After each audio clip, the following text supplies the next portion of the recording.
Thank you so much, Mr. Chairman. Could we all stand, please? Just reach out and you're going to hold someone's hand, because after Mr. Kato have asked God to do it again, we got to show the love in here. Let's bow our heads. Father, we ask your blessings at this time. We ask for your presence at this time. Father, if ever a time that we needed you now. We want you to walk through every single soul here present tonight. And for those who are coming, may your Holy Spirit just hasten their footsteps. Father, you didn't do it one time, but you have done it 63 times. And this P&M party is indeed as stronger than ever. We stand, God, in the presence of your Holy Spirit as you anoint us from our head to our toes, and as we're ready for the battle ahead, Father God, I ask that you anoint us. Even now, God, you put on the armor of protection on us. Father God, I ask now that you even bless the Prime Minister, Dr. Keith Christopher Rowley. Father, anoint him from his head to his toe. Father, give his family the support and comfort that they need. God, I even place the Honorable Chief Secretary, Kelvin V. Charles, at your throne this night, God, that you anoint him in every way. And even all the other executive members, the party, the cabinet ministers, all of us, as we continue to sing one voice, as we continue to rally, because this is a time that you have allowed us to lead your people out of the wilderness, out of the darkness. And Father God, I ask you now to stand with us. We need you in every sphere as we go through life, because if it was not for you, we will not be of here. But Father God, I ask that you continue to tally on with us. Bless us now, and even I place all the proceeding that going to take place here this afternoon into your hands. Take us now and use your people as your messengers to your people. These are the mercies I ask. To Jesus Christ our Lord. Amen. Please take your seats.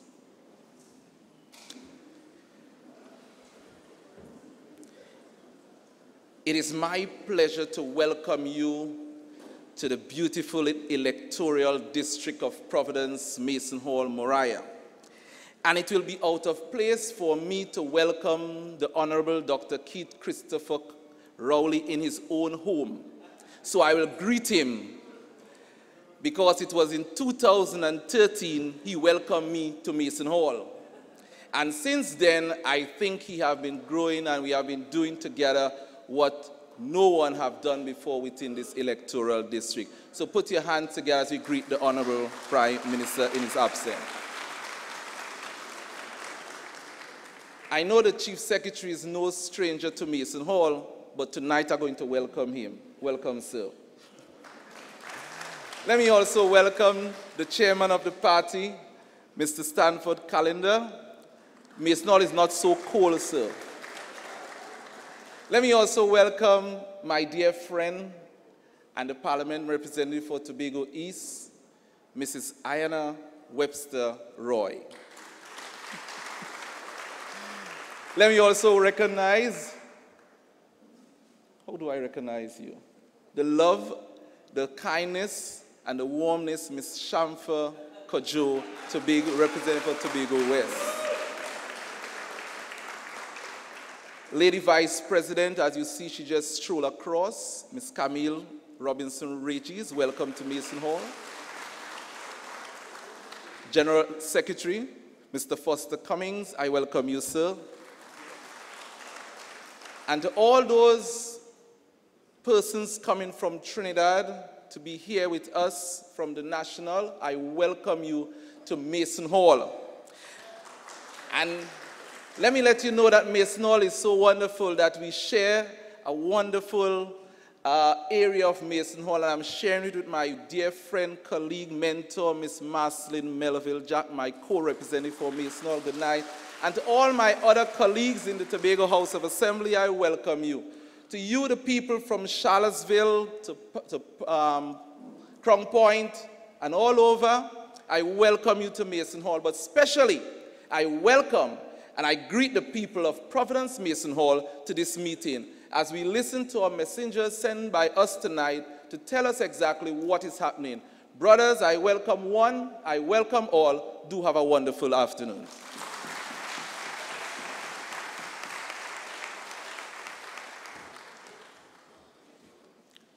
Thank you very much, Assemblyman Sheldon Cunningham. Let me recognize, like he did, those people on the platform. Let me start with the Chief Secretary, Honorable Kelvin Charles, and Mrs. Charles,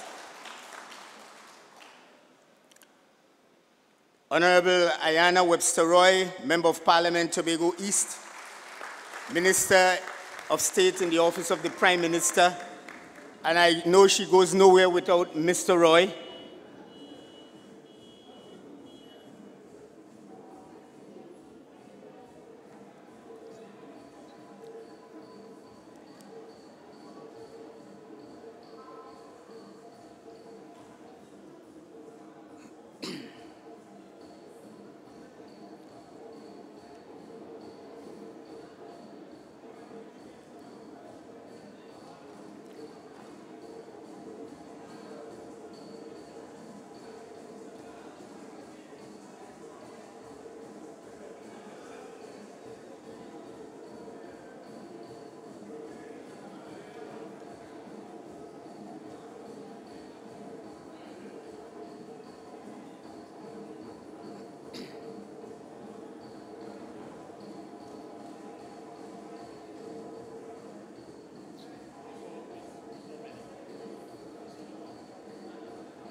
Welcome to the meeting of Prime Minister and political leader of the People's National Movement.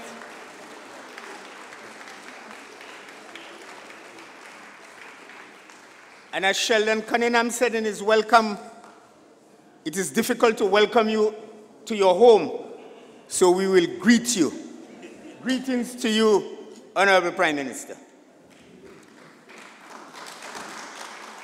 So I continue by recognizing on the platform Honorable Shamfa Kojo,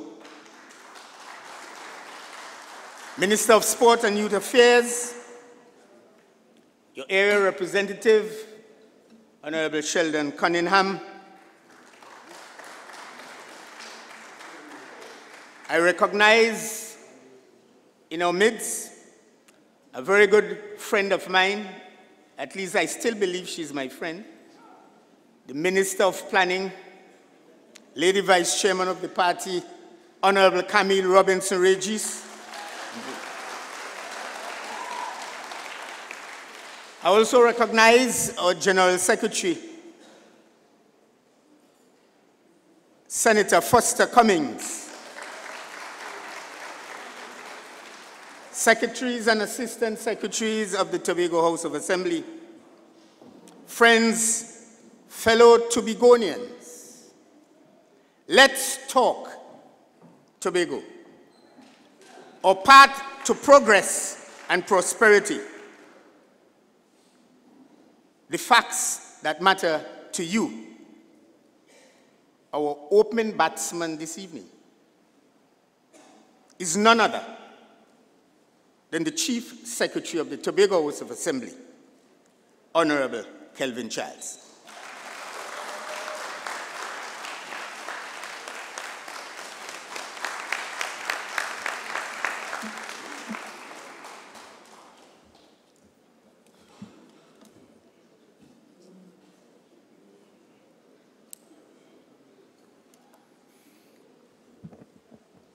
Thank you very much, Mr. Chairman.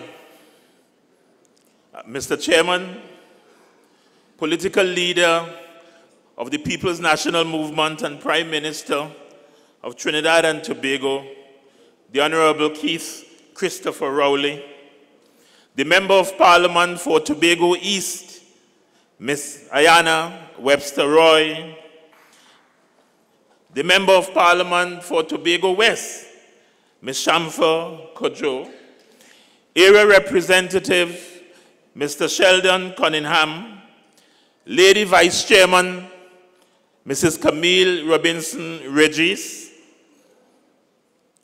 the General Secretary of the party, Mr. Foster Cummins, officers of the PNM, members of this great party, specially invited guests, members of the media, distinguished ladies and gentlemen. I greet you under the banner of the great PNM, the only true national political party, on a mission to fully develop and improve the lives of all the people of this country. And ladies and gentlemen, if you have been around for as long as I have, you know that the PNM represents good governance at its best.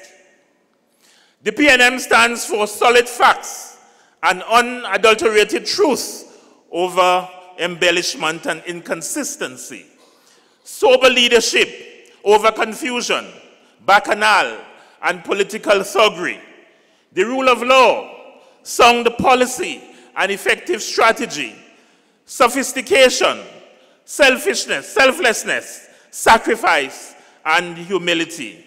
All of that, ladies and gentlemen, is in the DNA of the PNM. Just Sunday, we celebrated 63 years as a party. And for me, that represents watching this country transformed in every corner and in all spheres. Brothers and sisters, human progress is never automatic. Every step toward the goal of economic and political transformation requires sacrifice, struggle, determination, and the tireless and passionate concern and will of dedicated, committed, and loyal individuals.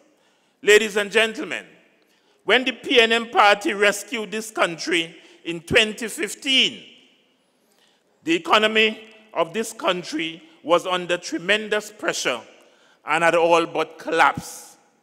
The government, under the leadership of our indefatigable and esteemed Prime Minister, Dr. the Honorable Keith Christopher Rowley, had the unenviable task of arresting the situation and nursing this country back to health.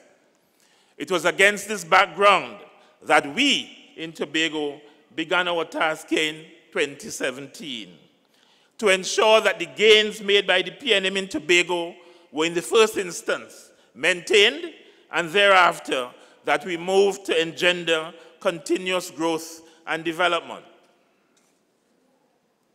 Brothers and sisters, we sought to develop a Tobago that guaranteed a better life, not just for the privileged few, but for each and every Tobagonian who has the right to the patrimony of this land. We came in on a mission, not just simply to sit at the helm, but to lead our island to a new era, to lift our standards higher, and to set our people on a path to progress that they had never seen before. Yes, we came on a mission with courage, faith, and hope in our hearts, to develop Tobago in such a way that those who left when times were rough would be envy of those who band their belly, as we would say, and stayed. We came on a mission to bring you prosperity, productivity, and progress through opportunities. It was not an easy time, given the legitimate expectations of the electorate, the reduced financial resources of the state, and the delicate balancing acts that were needed. We were forced to manage with less. In other words, to do more with less and to eliminate waste. More importantly, however, we had to give you hope. We had to make you believe in yourselves. We had to impress upon you that in the circumstances to which I just referred, continued progress was impossible without change. In that regard, therefore, we basically said that the drivers of our actions going forward would have been one, metanoia, a transformation or change in our mindsets, and that such change should be underpinned by a strong spiritual foundation. It was George Bernard Shaw who said, if you cannot change your mind, you cannot change anything. And two, that we must be guided by a new normal, business as unusual. Because you see, brothers and sisters, we were clear in our mind that all progress takes place outside our comfort zones. And that tomorrow's progress is really determined by today's choices. In other words, ladies and gentlemen, comfort is the enemy of progress. You see, we knew that in the absence of a robust private sector here on this island, a steep drop in THA expenditure with its consequential negative impact on individual disposable incomes would have devastated this economy, resulting inevitably in social and political unrest. The unintended consequence of this, ladies and gentlemen, would have been a people without the psychological readiness to enter the next stage of progress and development. As fast as we develop, the world continues to turn, change, and advance. The advent of technology, the turbulence of the global economy, and the dynamism of a modern society means that we cannot just simply sit and bask in the glory of our accomplishments. That would be foolhardy and detrimental at best. We cannot afford to remain complacent. We can't keep playing catch-up. We must step up to the plate. We must keep a pace, or else we'll be left behind. We have become accustomed to a relatively high quality of life. Even in our darkest days, we are still the envy of our brothers and sisters in the region. This high standard of living must be maintained and more so improved. And that, my dear friends, is my sole and solemn duty as political leader of the Tobago Council and Chief Secretary. To rid Tobago of this spirit of complacency, to make even greater leaps towards development and self-sufficiency, and to ensure that Tobagonians play a more significant role in improving Tobago and the entire country.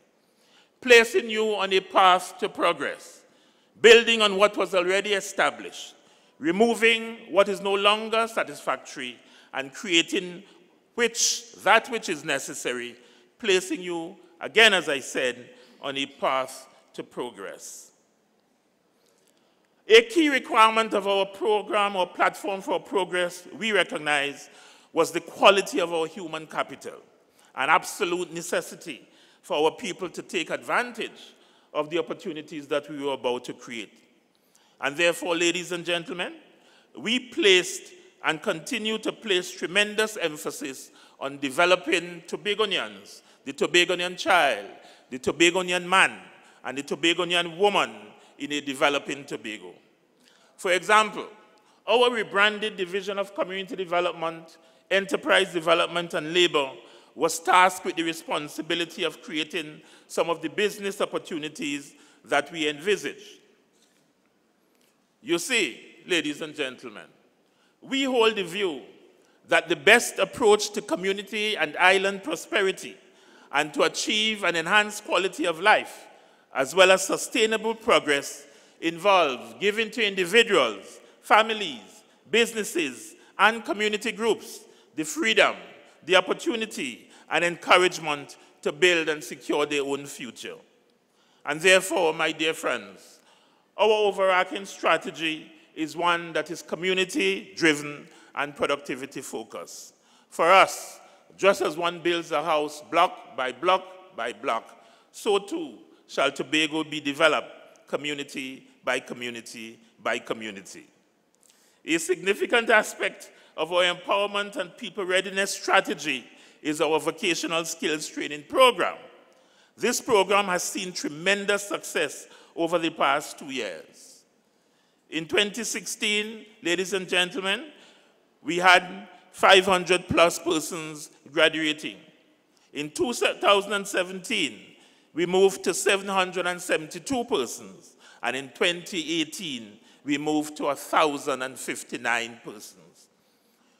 What this means, ladies and gentlemen, is that there is a growing recognition that we need to shift gears in Tobago and position ourselves for greater self-sufficiency and to be ready to embrace the various business, employment, and other economic opportunities on the horizon, and that are being blown our way by the strong and steady winds of the collaborative partnership between your Tobago House of Assembly and the central government under the firm but gentle hands of Captain Keith Christopher Rowley. We are in effect saying to our people here in Tobago, as we continue on our path to progress, don't cheat Tobago of your contribution. Give it what you have got. Ladies and gentlemen, I say to you at Mason Hall tonight that congratulations are in order to one, a Mr. Keston Pope of Savor the Isle, whose products are now available at extra food supermarkets in Trinidad.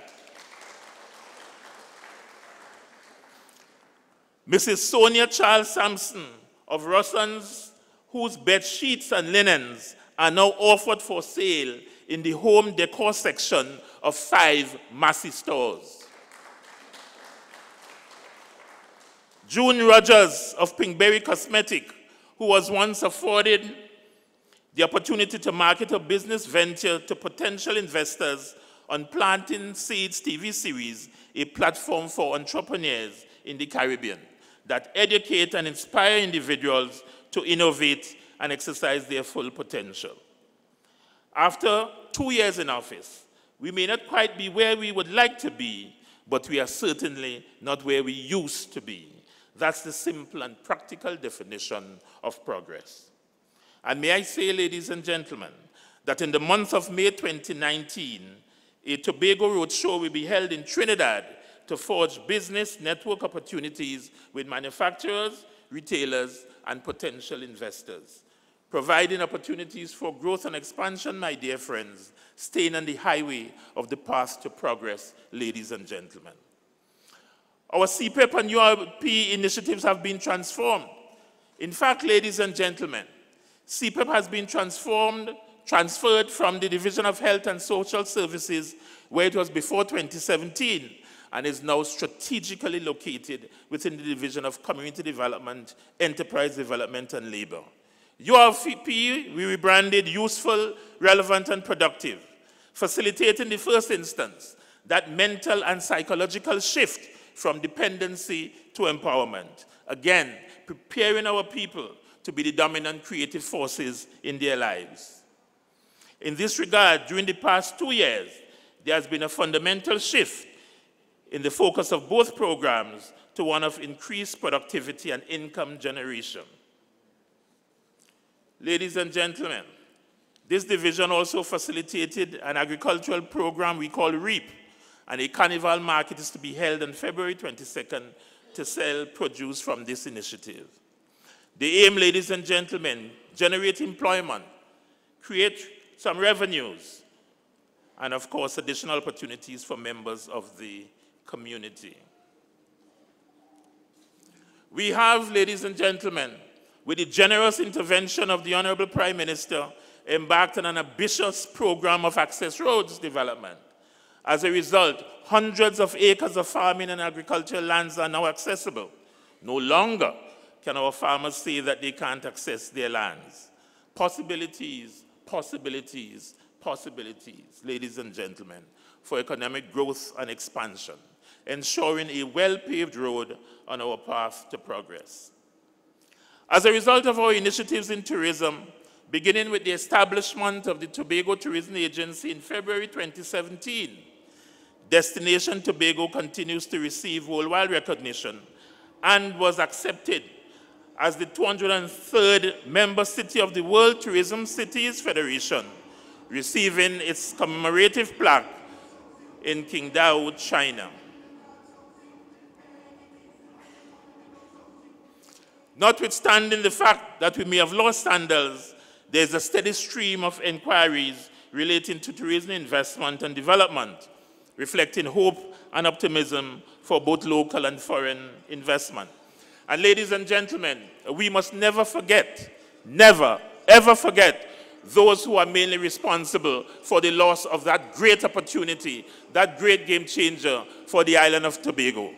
In fact, you may recall that at a press briefing, I singled out the minority leader, Mr. Watson Duke, for the role that he played in demonizing this project. And you know what? He had the unmitigated gall to do a video and take in responsibility. I want the people of Tobago and the people of Trinidad and Tobago to remember that.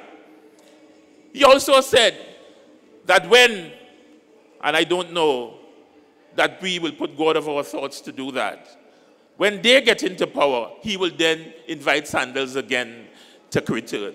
What hypocrisy, what dotishness, if ever you could describe it like that, ladies and gentlemen. And I tell you, those who, ladies and gentlemen, forget their past are condemned to repeat it. We, over the last 18 years in Tobago, have transformed this place. Ladies and gentlemen, never ever make the mistake and say you're going to try somebody else. He has to pay for that. And I say to you tonight that one of the calls we'll be making come 2020 is to ensure, well, 2021, all things being equal, is to ensure that we in Tobago return once again to a 12-0 scenario. If ever a lesson is needed to be learnt by that gentleman and his crew, it will be then.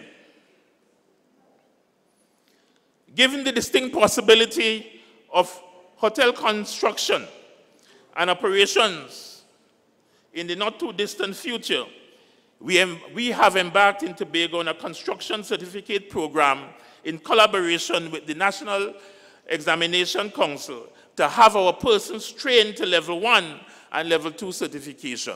Critical, ladies and gentlemen. Additionally, THTI is up in the ante re-hospitality training. Again, this is to ensure that our people are ready for the opportunities that will come in construction, as well as the many service positions hotel operations provide. And in the same vein, ladies and gentlemen, as a result of the transformation of the quarry and the recent commissioning of the rehabilitated jetty at Studley Park, the Southwest Tobago Water project, and the many, many projects undertaken by this PNM Central Administration in partnership with the THE, and I'm sure other speakers would make mention of those, we have created and are creating the infrastructure, both the hardware and the software, that has opened up a world of possibilities for the island. Ladies and gentlemen, the only limit to our realization of tomorrow's progress will be our doubts of today, so says Franklin D. Roosevelt. Doubt increases with inaction. It is clear that we are on the move, revealing a clarity of purpose and endeavor as we build momentum. I was called to lead at a time when chaos, confusion, and insensitivity have tainted the fabric of our political tapestry. I was called to lead at a time when patience is at an all-time low, and so is the Treasury. But I've answered the call, and I vow, ladies and gentlemen, to make the hard decisions and take the necessary actions so that we could all afford a valuable legacy to leave for our future generations. And whilst political miscreants and their minions run around wildly speaking recklessly, sowing seeds of discord, destroying what they never built, and putting our future in jeopardy, we have remained committed to working for you, placing you on a path to progress. But I say to you, we cannot do it alone. I cannot do it alone. I need you to talk the talk with me, to walk the talk with me, and most of all, to work steadfastly and assiduously with me. This isn't Kelvin Charles' journey. This is our journey, a Tobago journey, a Trinidad and Tobago journey, and building a country takes work. So tonight, ladies and gentlemen, I caution the people of Tobago against procrastination. It is indeed the thief of time. Moreover, as was stated by Mark Thomas, it can morph into a bad habit and a lifestyle that can pull us back from progress and delay our successes. For us, after 2 years of stabilization with growth, we have reached the shores of a great unexplored continent. We cannot turn back. We cannot falter. We cannot fail. Just as the tension of the wind against the sail causes the sailboat to move, so too our hard work, commitment, enterprise, perseverance, sacrifice, and patriotism necessary for us to stay on our current path to progress. And as I close, I ask a couple of questions.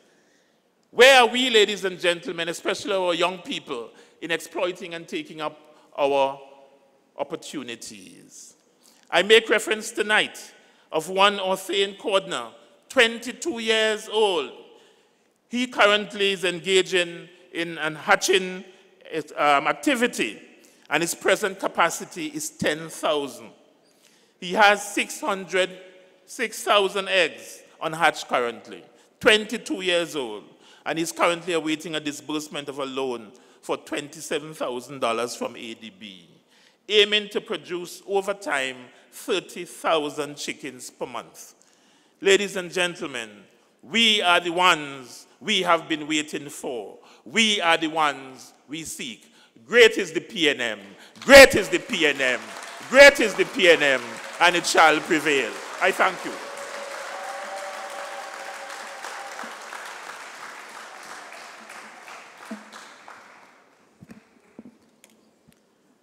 Thank you very much, Chief Secretary. I believe it was an excellent opening performance.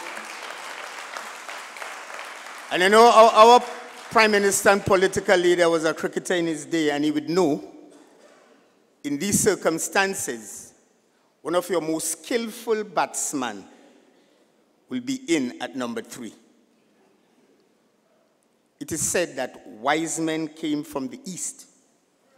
But as I got older, I recognized so does beauty, charm, and grace. Put your hands together for the MP for Tobago East, the Honorable Ayanna Webster Roy.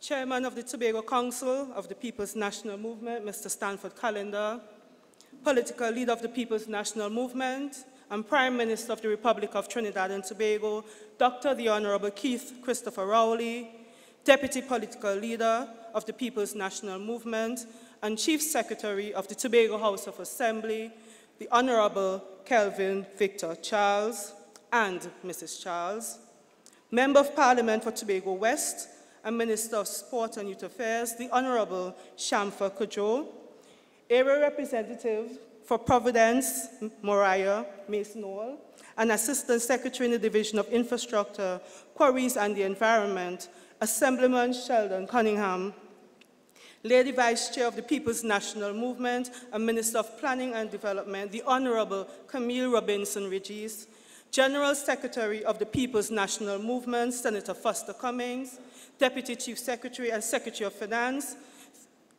Mr. Joel Jack,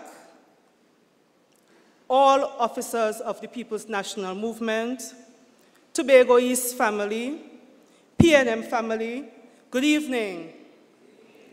I want to take us on a journey.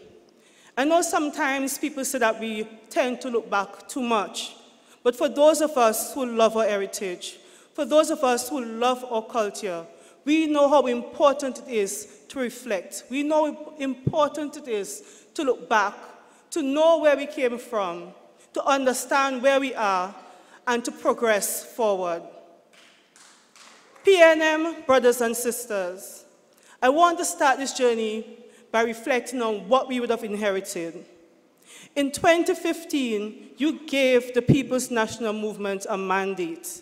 You asked us to work with you and for you. You asked us to take Trinidad and Tobago out of the abyss of corruption and mismanagement and to take us forward as a nation, as a people. You asked us to work together to transform our communities and transform our people. The hand we were dealt with wasn't what we expected, and we had to make some very, very hard decisions.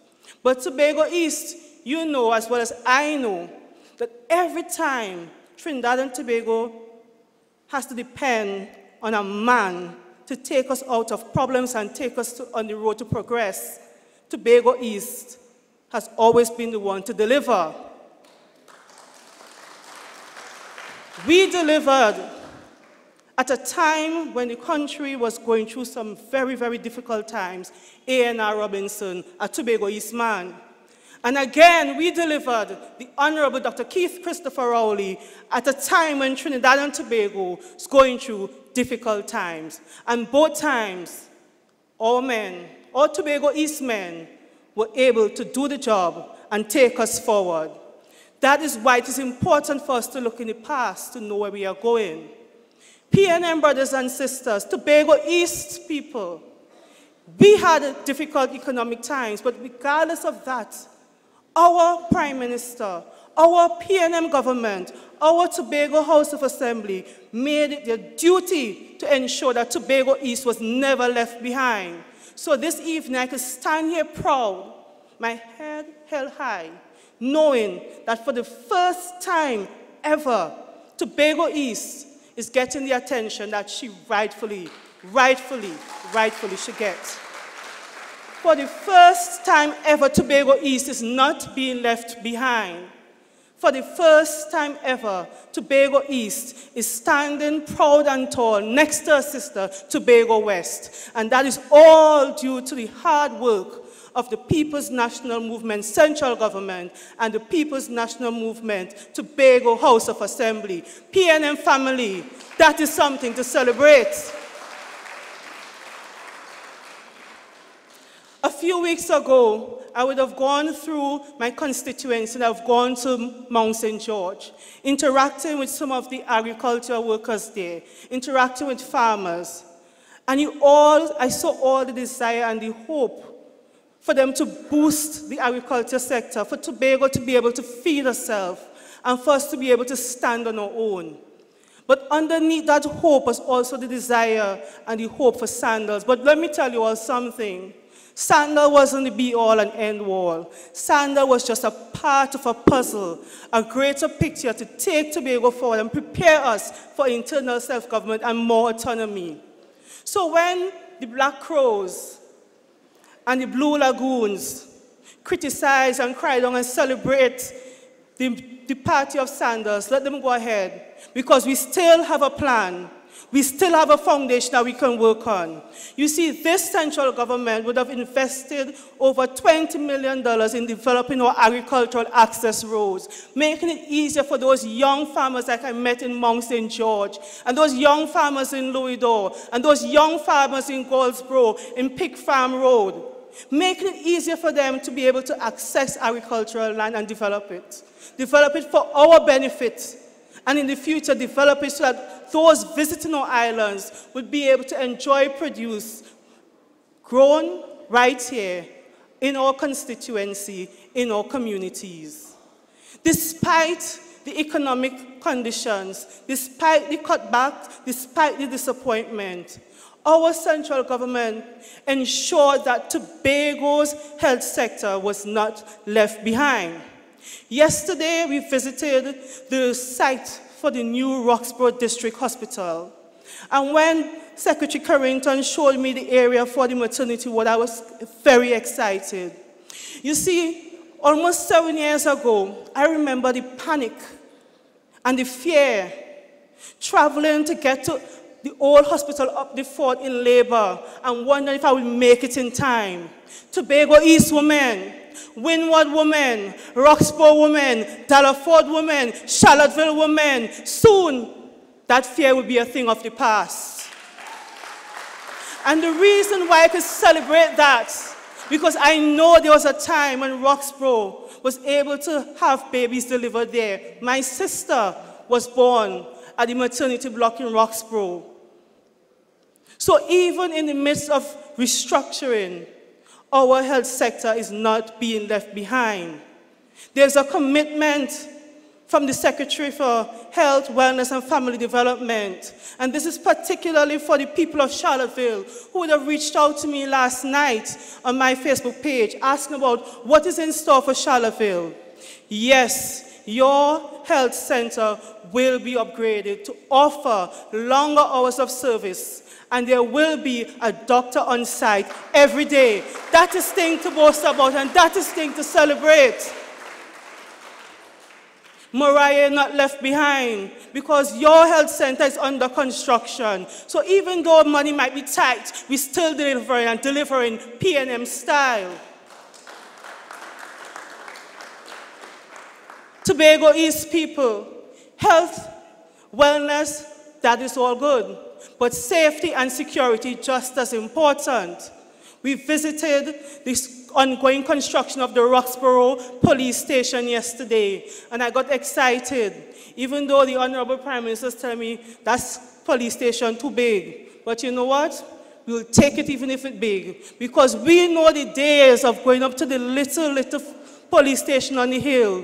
That police station has been around since the days of the Bell Manor riot. So we'll gladly accept a spanking new, state-of-the-art police station and hold our heads up high and boast because it was delivered by the People's National Movement in this time under Keith Christopher Rowley-led administration, ably supported by a Kelvin Charles Tobago House of Assembly. P&M brothers and sisters, just last week I had a consultation and a community meeting in Palatuvere. I brought out representatives from Public Utilities Ministry in Trinidad, representatives from the Water and Sewage Authority, and representatives of T&Tech. We brought them together to meet the community, to discuss with the villagers and residents of Northside Tobago what are the issues so that we could work together to improve on those issues and transform Northside Tobago. People of Lansamy, people of Palatuvere, people of Castara, even people of Mariah and Masonol, I want you to know that PTSC is working to improve the bus service in this area. At Palatuvere, they announced an initiative to launch a project to pilot mini hubs, one in Castara, one in Roxborough. What that will do is break up the service, giving the drivers enough time to rest by shortening the journey and also reducing wear and tear on the vehicles.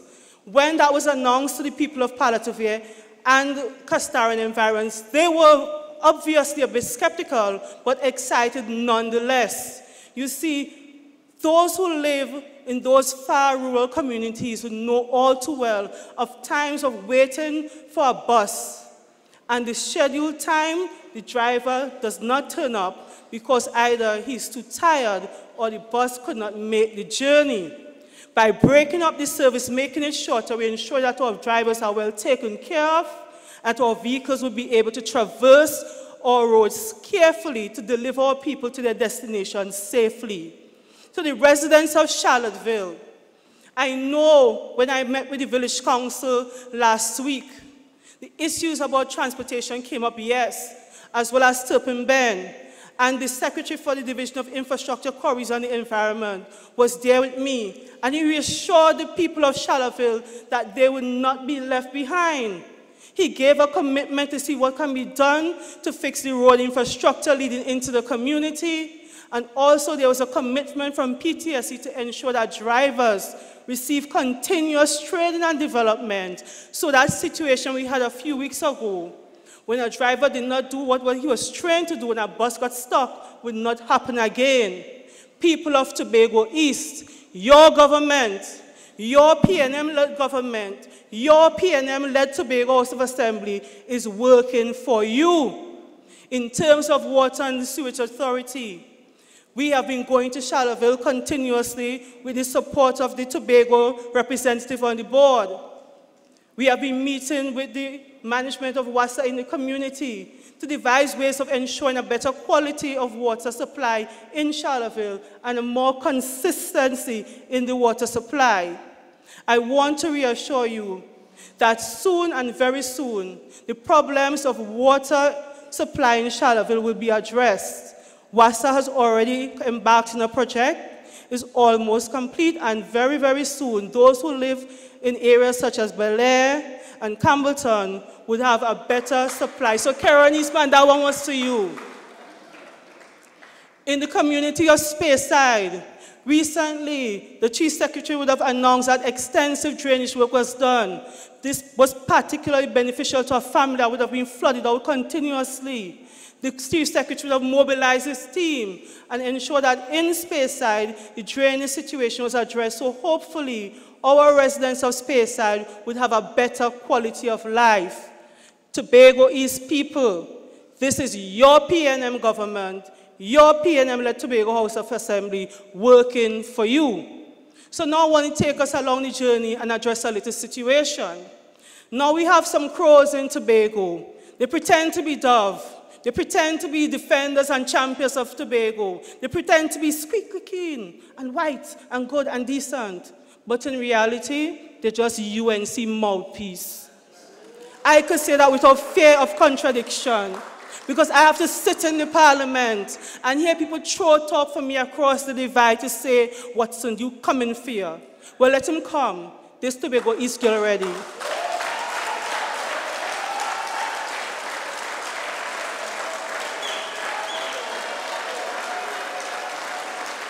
PNM people, Tobago East people, one thing I know for sure is that performance beats all talk.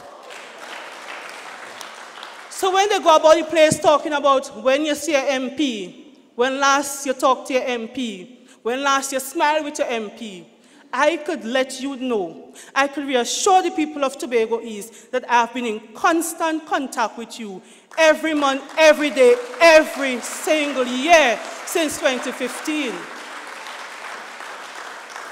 It is my office that pioneered the roving office day. The parliament staff came from Trinidad to look at it and said it is the first time ever that they have seen MPs take the office out to communities and operate from under tent or in a shed or inside of somebody's house, ensuring to bring the service to the people. Your MP pioneered that, Tobago East. Training and development, your MP has delivered. Safety training workshop for children and adults and fishermen. Legal clinic in Roxborough and Argyle. Etiquette and protocol training for children. Training for voluntary organizations to be able to access support and funding through Digital Foundation. And coming out of that, the Roxborough Police Youth was able to get funds to establish the gym. Your MP has consistently worked with you and for you. I asked my team to pull out the records. Let's see what's happened from 2015 to now. And I recognize that I've sent over 800 letters to different organizations on behalf of constituents. I recognize that I've contributed over $50-something thousand to different groups and individuals in this constituency. I have recognized that I've made over 100 flights between Trinidad and Tobago on behalf of my constituents. I have ensured that at no time children in Tobago East come to the constituency office for advice and guidance and not deliver. I have visited the schools, primary school, nursery school, and secondary school. I've worked with the young through police youth clubs, and I've worked with the not so young through the senior citizen activity centers. I've been to the churches. I've had discussions with leaders, religious leaders, community leaders.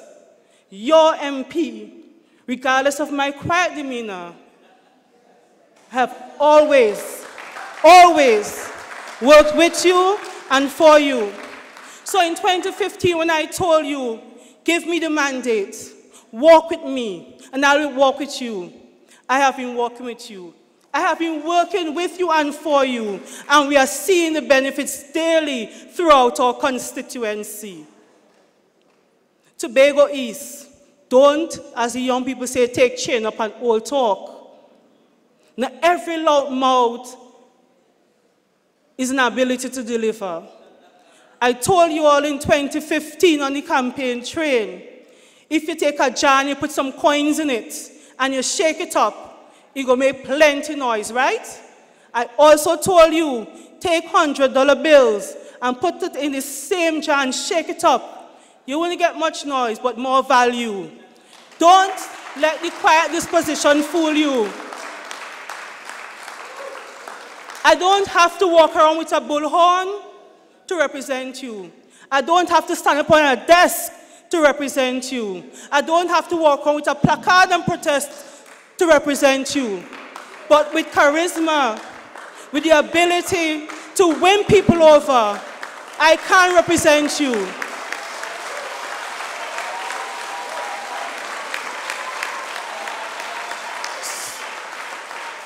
So Tobago East, when some people like to say, oh my gosh, Minister of Finance, hand tight, your girl has been able to deliver. Because with the support of the Minister of Finance and the Office of the Prime Minister and the support of Secretary Carrington, we now have the Children's Authority right here in Tobago. The money was hard to find, but charm and charisma, the money was found. PNM people, Tobago East people, I want to remind you that the journey is only now progressing. We have further to go. A foundation has been laid, the work has started, but we need more time to get us to where we deserve to be. And the only team that could take us along this journey, the only leader that could take us to where our destination is Dr. the Honorable Keith Christopher Rowley, a PNM government, and a PNM Tobago House of Assembly. I urge you, the people of Tobago East, to continue working with your representatives, continue working with your assemblymen, continue working with your MP for Tobago East, continue working with your MP for Tobago West, who has been toiling and toiling in the vineyard. Continue working with your party, because your party has a foundation that is solid, 63 years and going strong. So continue working with us, and come 2020, 2019, 2021, 2022, come whenever, we can all shout together, great is the PNM, great is the PNM, great is the PNM, and we shall always, always prevail. I thank you.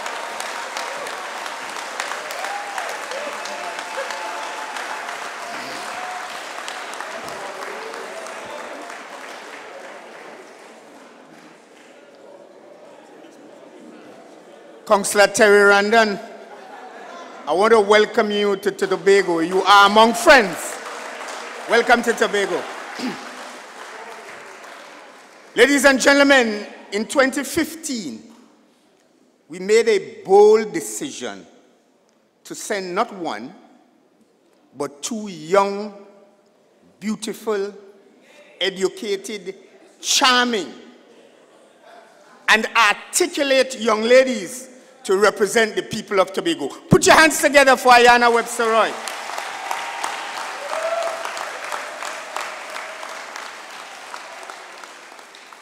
She's one.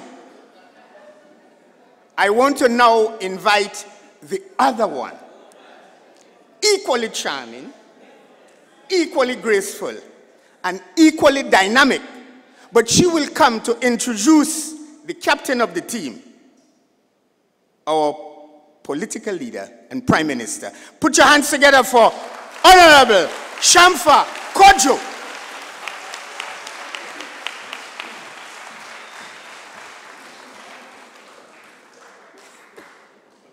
Mason Hallians, you better haul yourself, let we pass. When you see them Mason Hallians in we royal blue and white, you better haul yourself, let we pass. Mason Hall, good evening. Tobago West, good evening. Tobago East, good evening. To everybody, I say a hearty good evening. I would run right into it. Mason Hall, it's good to be at home. My duty this evening is very easy, to present to you a fellow Mason Hallian. I have the distinct privilege and pleasure to introduce to you our featured speaker, our political leader, and our beloved Prime Minister, Dr. the Honorable Keith Christopher Rowley, a Mason Hallian, a Tobagonian, a distinguished son of the soil.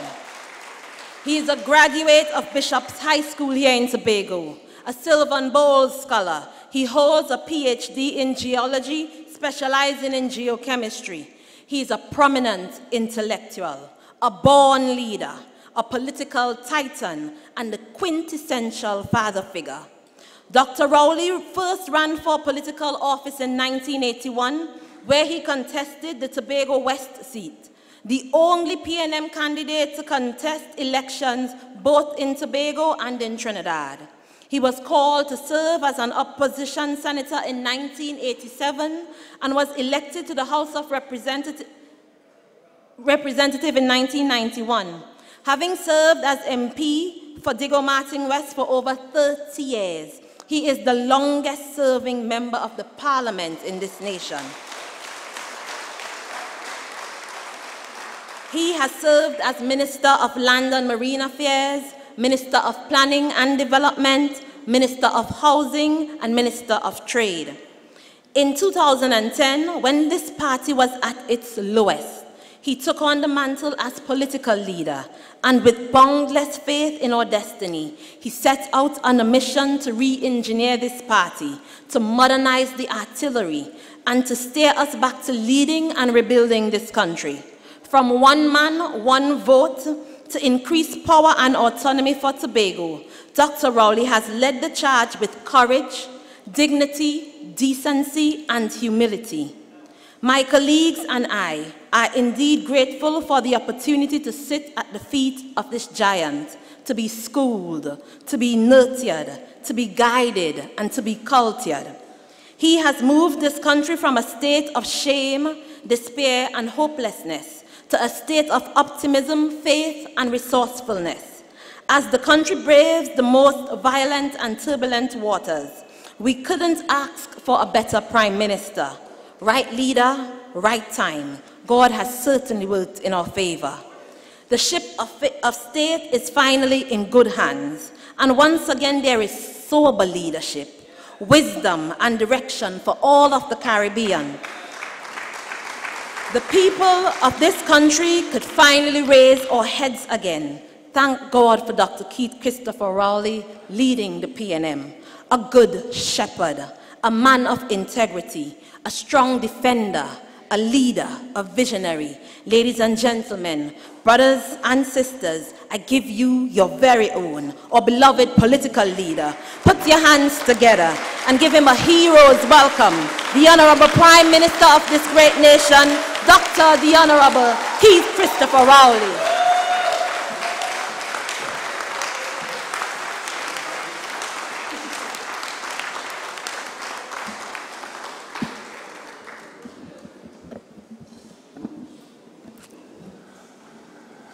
Thank you very much, Shamfa, for that very warm welcome to Tobago, to Mason Hall. I don't get that very often because I don't get here as often as I would like. But let me begin this evening by acknowledging in our presence some members of the leadership of this great party.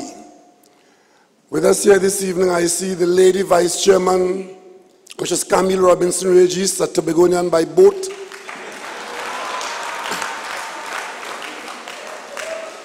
I see the General Secretary, the hard-working Senator Foster Cummings, who is here with us this evening.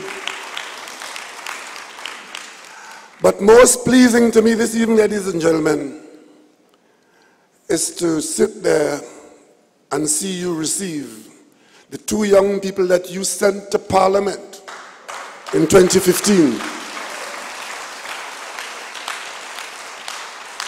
And I say to myself, without fear of contradiction, it is only in the PNM that you could send two young people like that and watch them develop the national service. Member of Parliament for Tobago West is your Minister of Sport and Youth Affairs, where she is doing very well.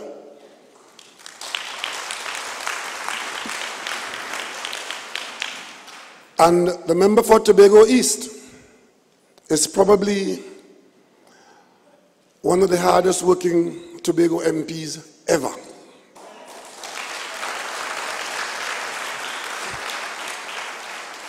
I was particularly pleased as I got to know her after she was elected, and she was given the responsibility of gender affairs in the office of the Prime Minister, because as Prime Minister, I took responsibility for that kind of very sensitive issue which had to have the direct involvement at the top in the cabinet.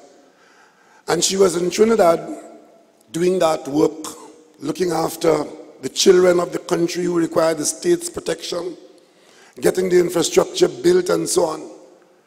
But then I saw the energy and the capability that she had, and I asked her to stand in for me at the Tobago office, because I don't know how many of you know that the Prime Minister has an office in Tobago. You don't even know that. I have an office in Scarborough.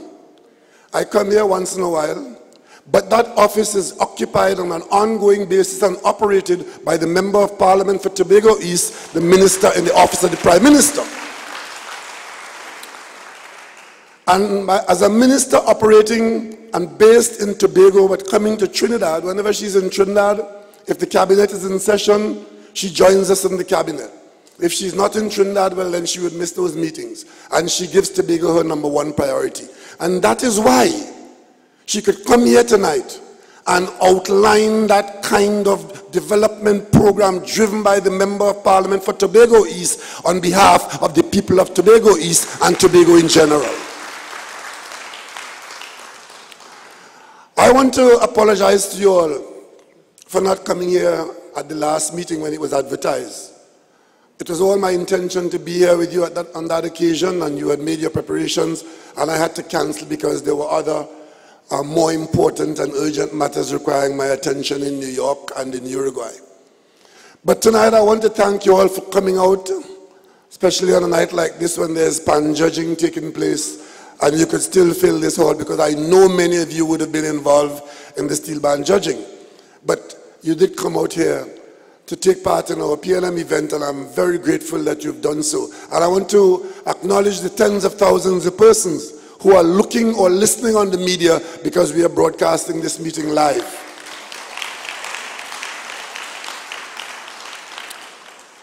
So I've come a few days late, but I've done what I wanted to do. Yesterday I went out with a team from UDCOT. And you may recall, because sometimes when you're in Tobago, you all are so happy that you don't pay attention to what's going on in the country. But it is your business and you must pay attention, even if you're happy. The portfolio that I run, Prime Minister's office, I've taken into that office the Urban Development Corporation of Trinidad and Tobago, UDCOT. And the main reason for doing that is that UDCOT has become the major executing vessel, project management in particular, for the government of Trinidad and Tobago in its development programs.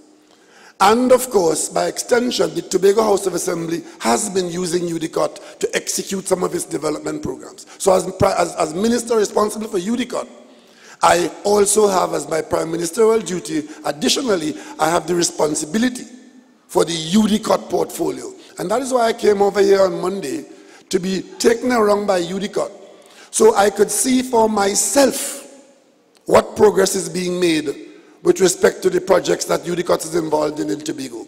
And I can tell you, ladies and gentlemen, that I am very pleased with the development program being executed in Tobago with UDCOT as the project management agency.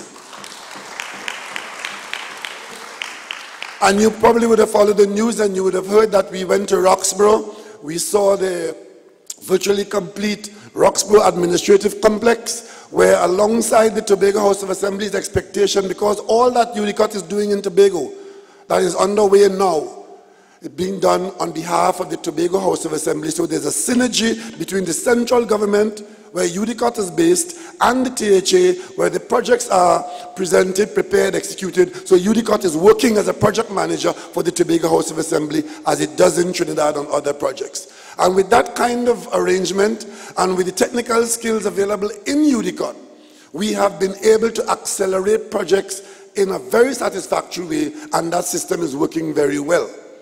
So the Roxborough administrative complex that has been hanging fire for years and years and years, I walked through it yesterday and it's ready for occupancy.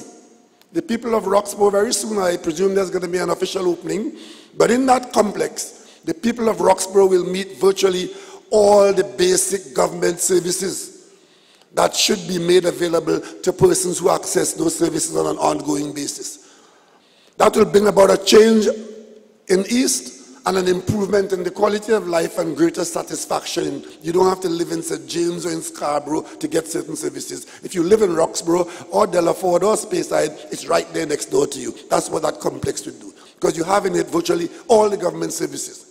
We also have in Roxborough what I saw yesterday as Fort Roxborough. They built a police station in Roxborough. You all see it? I don't know who designed that, but the UDCOT was asked to build it, and UDCOT does what the THA says, and whoever designed it, they built it. It is a fort. But it's built already. We're going to make full use of it. So a brand new police station underway in Roxborough, about 3/4 finished. Very soon, Roxborough will have one of the best police stations in the country. One of the best. And I had with me the Minister of National Security, and at the end of the tour, we ended the tour. We started in Roxborough, and we ended the tour in Shervan, where there exists now and in operation. The formal opening will be done in the next few weeks or so. But at Shervan Road, the replacement for the Old Grange police station has been started and built in record time, and it is the best police station in Trinidad and Tobago. There's no other police station like it in the country on Shervan Road to serve Western Tobago. And of course, as I travel around Tobago, I traveled from Roxborough yesterday to Shervan, and today I drove myself around from Mason Hall to go down the west towards Crown Point, then around to Annesvale and around, came through the back roads and all the way through Dunvegan and so on. And I got a good feel for the state of Tobago. And you Tobagonians, let me tell you something. Not every day is the perfect day and the perfect weather. But if you don't appreciate the quality of life and the place you live in, nobody gonna appreciate it for you.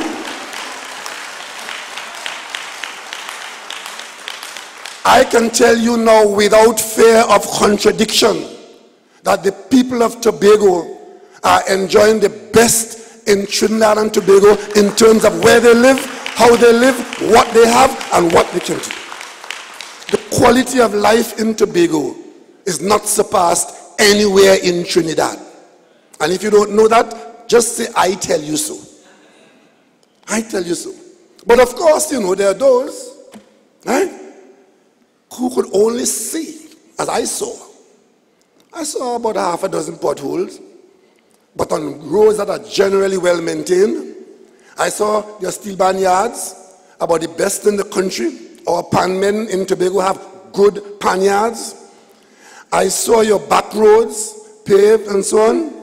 I saw your health facilities. The concentration of those facilities in Tobago is the best in the country. And of course, the project I just mentioned. And of course, there are 2 fire stations.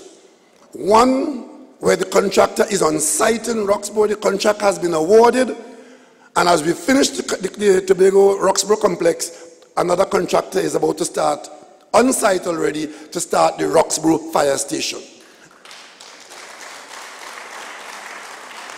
And to deal with the dense population on the western end, we can't continue to rely on the fire station at the airport because that is an emergency situation. So we are moving towards a fire station in Black Rock. And the site for that is being cleared now. So you see, what I'm trying to tell you is that contrary to the nonsense being spoken by those that have unfettered access to the media to talk foolishness, misinformation, and downright lies, your business is in good hands and Tobago is making progress. Nobody is saying to you that it's perfect, but it's very good and getting better. And this government is about fixing problems. Of course, what else you have a government to do? Either fix problems or tip for the treasury. We've chosen to fix the problems, take responsibility for them, and fix them. I had the opportunity to speak with the Secretary for Health yesterday, and she showed me the approved drawings for what we're going to build in Roxborough, called the Roxborough Health Facility. And I had to persuade her and her staff that if the place have doctors, have nurses, have all the services, 24 hours a day, 7 days a week, have a maternity ward, you have beds for staying patients, it's a hospital. It might be a small one, but it's a hospital. Accident and emergency department. So very soon, we start the construction of that. And the people in Eastern Tobago furthest away from those facilities will have those facilities available to them in Roxborough. So when you leave Lance for me, you're not going to Signal Hill. When you leave Speyside, you're not going to Signal Hill. When you leave Bell Garden, the hospital down the road. That's how Eastern Tobago will be in under 2 years from today. So, Tobago East, I'm told that if you put another project in Tobago East, it will sink. But such is the charm of your MP, and such is the PLM's commitment to bringing everybody into the development of Trinidad and Tobago. And as we plan Tobago's development, we are doing so within the context of a national plan. Many of you would have heard sometime in 2015, I think it was, or early 2016, I told you all that I went to a function. It was the Trinidad and Tobago Chamber of Commerce, or the Manufacturers Association, TTMA. It was the Manufacturers Association annual dinner I was invited to. And at that dinner, the spokesperson who addressed the manufacturers was a certain Adam Stewart, who was the son of Butch Stewart, who are the owners of the Sandals project, the Sandals brand. They have a number of hotels across the Caribbean. I know them outside the Caribbean, but I didn't know the people personally. But on that night, Adam was the featured speaker. His father was there, very proud of him. He was brought and introduced to me as the opposition leader of Trinidad and Tobago. He had just made a presentation as to what Sandals is and how they go about developing their brand, how they made their brand a world brand, and what was the strength of the brand and what Sandals does for economies from the Turks and Caicos, Bahamas, Jamaica, Antigua, Barbados, St. Lucia. That conversation at the introduction was very simple and straightforward from me as the opposition leader. Confident that we were going to put Kamla Prasad Bisesa and our friends out of government, and it will fall to the PNM to do what has to be done for this country to fix the problems. I said to those people, how come you don't have one of those destinations in Tobago? Because Tobago is as or more than in terms of its offerings. I said, well, we expect to be in government very soon.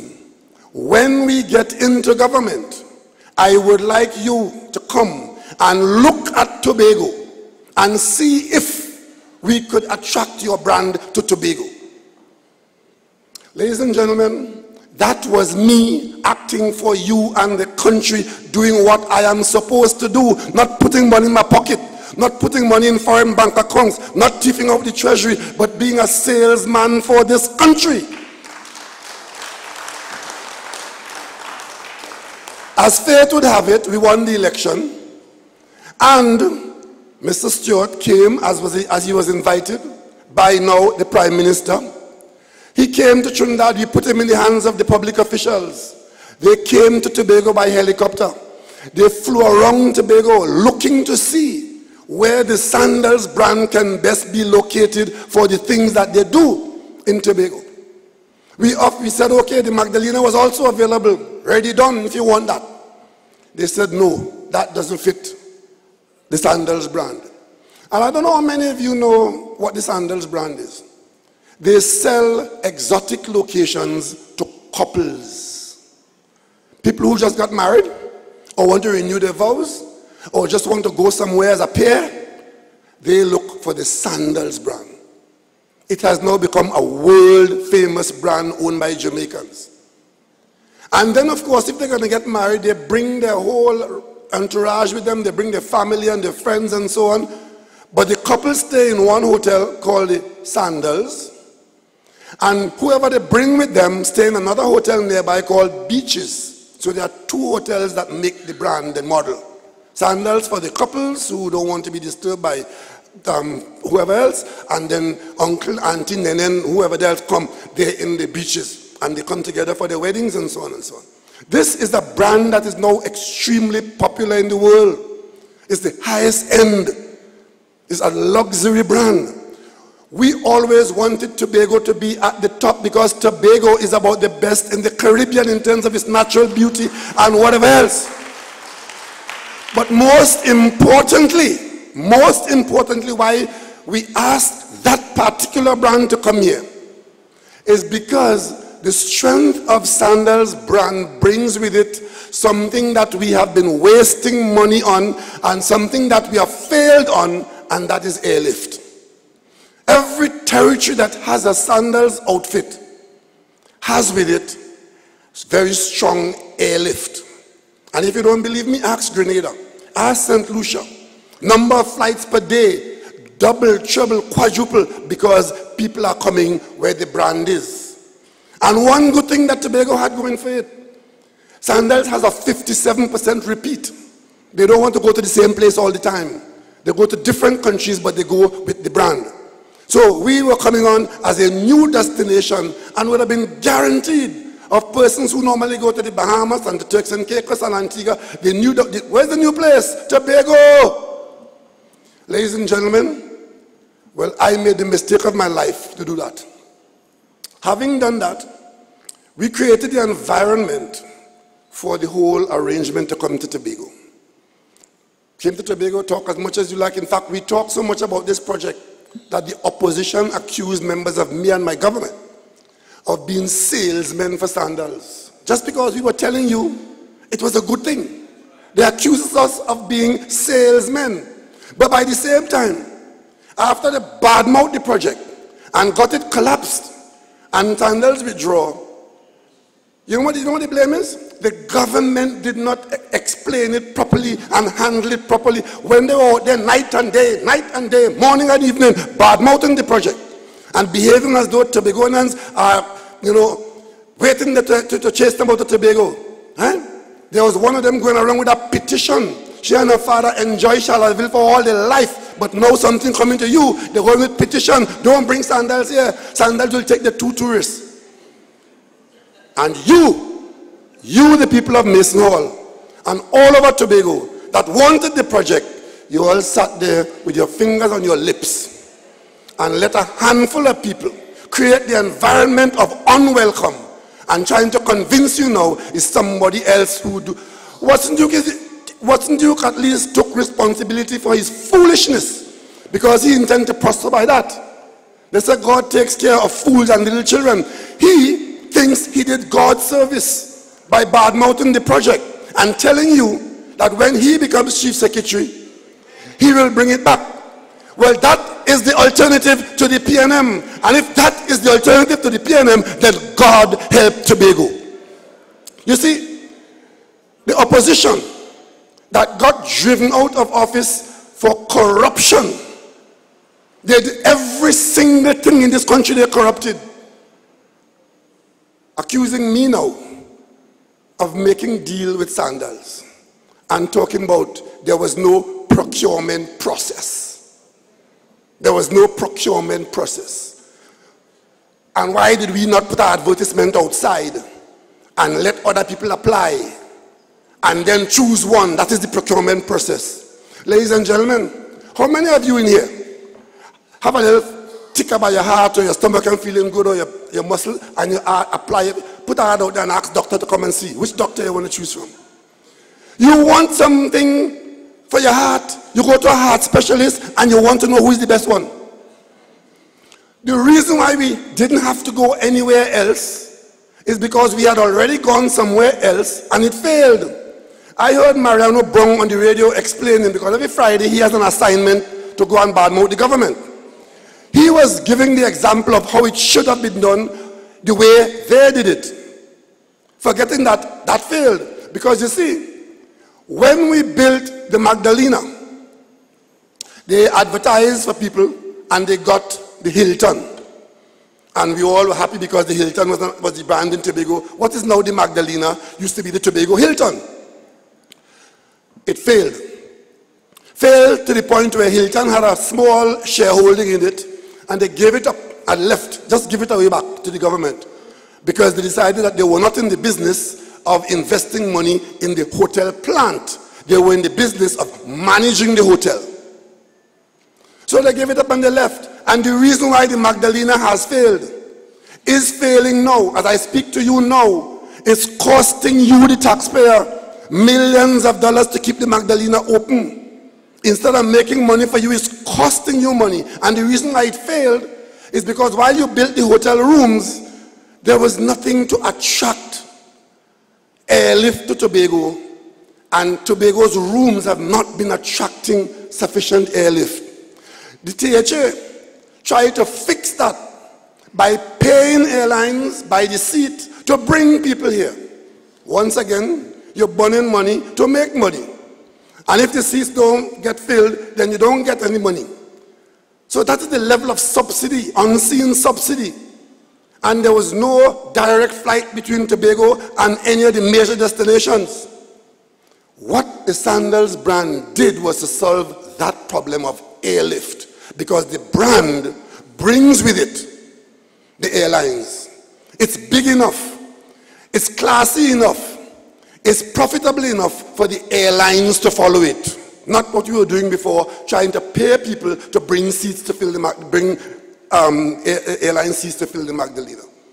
So they chose the Hilton. That was a brand that did not solve our problem. So the others, the so-called the referees, because the government is full of referees. One of the referees who was instrumental in bad-mouthing the project is doing it out of an intellectual standpoint. The government had no policy. And if the policy was known, and the policy was this, and if there was a policy, and there was a policy. Well, we didn't come into government to spend 5 years analyzing and psychoanalyzing policy. We came in to continue the development of Tobago and Trinidad the way it has been going, bar the interruptions. And let me draw to your attention tonight, because you see, I don't normally work with these things, but let me just explain to you, because you will hear them on the radio. talking about no policy, and the reason why the project in Tobago failed is that the government didn't do something. This document exists. This document is called the National Tourism Policy of Trinidad and Tobago. It is dated July 24th, 2008. And let me tell you about this document. I was the Minister of Planning and Development in this country when we set about to create the Vision 2020, which wasn't a PNM vision or a PNM document. It was the plan, the roadmap, the policy-making instruments for Trinidad and Tobago. I left that ministry in 2004. In November, I was replaced by my colleague, it was 2003. I was replaced by my colleague, Camille Robinson-Regis, who is here tonight. It was under her tenure that this document was completed, a tourism policy for Trinidad and Tobago. And of course, Tobago is the biggest player in that, because everybody understands that Tobago has the biggest potential for tourism in this country. So we hired experts. And if I take you to page 7, the introduction, it says the impetus is clearly reflected as one of the goals in the Vision 2020 operation plan. You know what happened in 2010? When the government changed, the PNM came out of office and new government came in. We got a call in Balize House one day. If all you want, all you think, come for it now, because we're dumping it in the Labas. And the UNC dumped the Vision 2020, all the CDs, all the documents from Vision 2020. Even though some of their own people who were part of that program in creating that national roadmap, Botiwari, Winston Dukaran, they were involved in it because the PNM opened its arms to the whole country. But when they arrive in office, they dump all of it in the Labas. We saved a few copies. But there is, in fact, a tourism policy. And the policy is broken down in details. 1.1, the need for a national tourism policy. Next, what is tourism? Next, why tourism? 20 reasons on page 8. Why tourism? You go all the way over, and it gets to the point, says the policy formulation process. Vision for the future, tourism vision statement, and mission statement. All of this country's preparatory work for executing tourism projects have been done. And I could tell you, if you take the phone now and call up any one of the uninformed pontificators, not one of them could tell you truthfully that they've read this document or they know about it, but they don't have to. Just talk, just say anything. Just say anything. Tonight I was amazed. Tonight I saw Nairi Alfonso on TV tonight. She is one of the players on the court who in front of the court for her personal conduct. But the media gave a conference. She on TV tonight saying, telling you the people, that they have issue, she and Harry Ragunanan, with the Galleon Passage, because they are hell-bent on creating issues about that boat.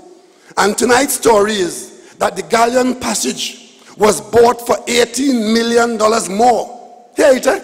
It was bought for $18 million more than it was valued in the international market. Ladies and gentlemen, we paid $17 million for that boat. We paid $17 million for the boat. But she and Harry on TV tonight telling you that there was some racket with the purchase of the boat and we buy it for $18 million more than it was. And look at the two of them, one in the court to answer questions on the port, the other one was suspended from the PNM for trying to implicate the Prime Minister and other members of the party in scandal. Those are the people who are directing the national conversation. And if we don't come directly to you like this and tell you what is happening to your business, you'll never know. So now, the Sandals project has left Tobago. There's no need for tears. I am very disappointed, I'm sure you are. But somebody has helped us away from that. You know, the other thing is that every project you want to do that involves the physical environment in this country, there's a group of people who think that environment means they get 10 minutes of fame somewhere and they must stop the project. We're building a road in Trinidad to open up the eastern counties into Sandy Grande. The last meeting we had in the general election campaign out in the east was in Sandy Grande. We had about 8,000 people in front of us who gave us the authority to build that road into Sandy Grande, to open up Kumana and Toko and the whole east coast of Trinidad. We have a mandate to do that. We're now doing it, and we're doing it for hundreds of millions of dollars less than it was scheduled to be done for. The contract is $220 million less. Same contract. They stop it and carry it to the Privy Council. We had to go to the Privy Council before we could build that road in to go to Sandy Grande. We were building an aluminum smelter. They stop it. We owe the Chinese millions of dollars and we have no smelter. Right? So the minute we mention that we are going to execute what the policy says we should do and bring Tobago into the tourism stage, all hell break loose. How many of you knew that on the Buku estate, in the Golden Grove area, on that same piece of land that we're looking at there for where the Sandals project was going, that there was an approval by Angostura, who was the previous owner, for a 500-room hotel. So when Angostura applied to build a 500-room hotel there, it didn't have all them environmental problems and all this. And try as you might, telling them we are not building anything on no man's land. The press and others, you can't shake that. Like a pit bull on your foot, you can't shake it off. We're not building anything on no man's land. We're building at Buku Estate and Golden Grove Estate, well away from any environment. What do? You can't. Most you could do is tell them and show them. But when you had a 500-room hotel, there was not a peep or a squeak here in Tobago. But the minute the government says we're going to have those two hotels, as I described earlier, the sandals and the beaches for the model that will bring people to our country, high-end tourists, to take part in the very things that we take part in Tobago. The reason why they wanted to locate it there is because the Boko Reef, the Nylon Pool, the water sports, the deep sea fishing, the goat race on the beach, that is what they were coming to offer. The minute you mention that the government is involved, every 2x4 Tobago politician saying, nah, we can't allow the PNM to build that in Tobago, because if the PNM embark on that project in Tobago, we don't have a political chance. So they put their half-dead career in front of the interests of the people of Tobago and Trinidad and Tobago, and they make sure that they created the environment where we now don't have the project. You understand? Put themselves as more important with all kind of dotishness. Many of them talking about environment, they can't even spell the word. Right? And out front, making themselves as though they speak for Tobago. And I'm telling you all this so that you will know that the next time there's a project coming your way in Tobago and you want it, open your mouth and defend it and support it.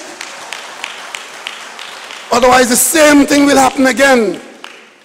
You know me as a politician, a geologist, a prime minister. How many of you know what my background is? My first job in Tobago was a fisheries officer.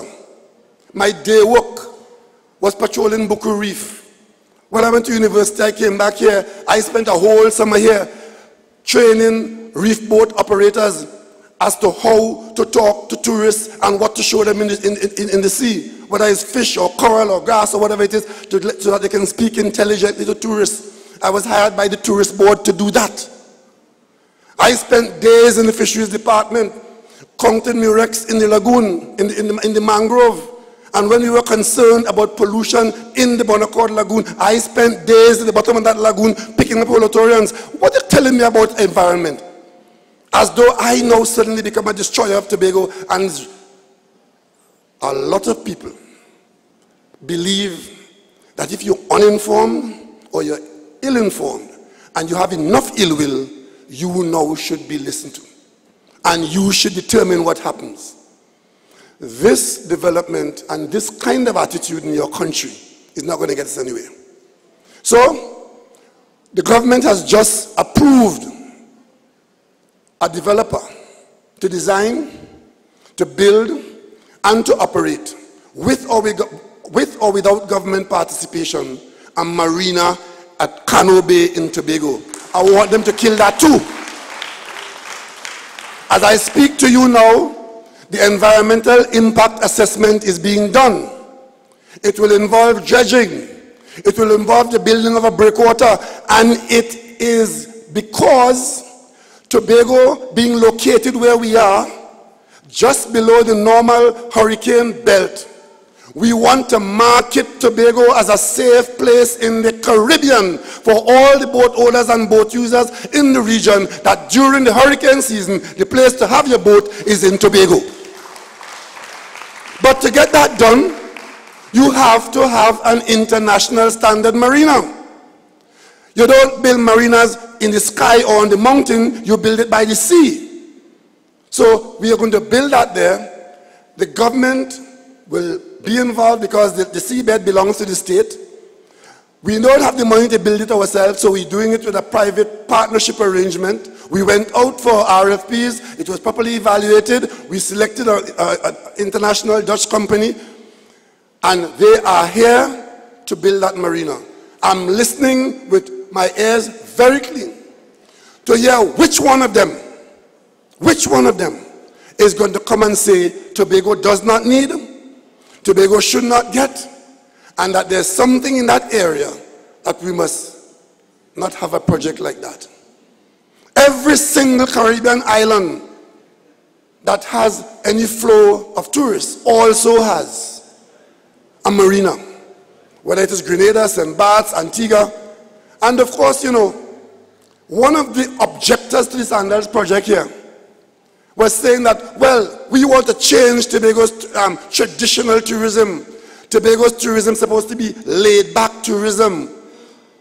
Well, of course, if you lay back and the world is passing you by, looking up at the sky, some people are very happy doing that. You know, little Antigua, half Tobago size, had over 1 million tourists this last year. In 2018, over 1 million tourists. How many Tobago had? How many tourists came to Tobago? How many? 24,000. 24,000 is Tobago's allocation, Tobago's success story. But Antigua, breaking record, 1-point-something million tourists on the island of Antigua. Because they have what attracts tourists. They have hotel rooms, they have festivals, they have bays, they have marinas, they have what the tourists look for. And there are people in Tobago telling you that we should not add increased number of rooms, we should not have a 800-room hotel, and la la la la la. Who are you going to listen to? You have to ensure that you know what you want, because politics is about interests. The people who are trying to prevent you from having these developments, it suits their interests to prevent them from happening. But of course, if you allow them to speak for you, and you don't speak for yourself, it sounds, the cacophony sounds as though the people of Tobago don't want and don't want. I'm saying to you tonight, there is a development program in Tobago underway now like it never was before, and at the end of my term, Tobago will be a different place. One of the biggest problems you have, and it wasn't a problem created by my government, I met it there, and you Tobagonians know that. When I came into office, the Spirit and the Express, the two old boats we had bought and was using, had not been to dry dock for God knows how long. And they were operated to the point where they had to be taken out of service. When the Express came out of service, when we saw the bill to repair it, it was almost the cost of a new boat. So we decided we're going to sell it as is, where is, for those who could fix it and take it. But we're not going to spend that kind of money to repair a 20-year-old boat. And of course, when we took the other one out, we were left without.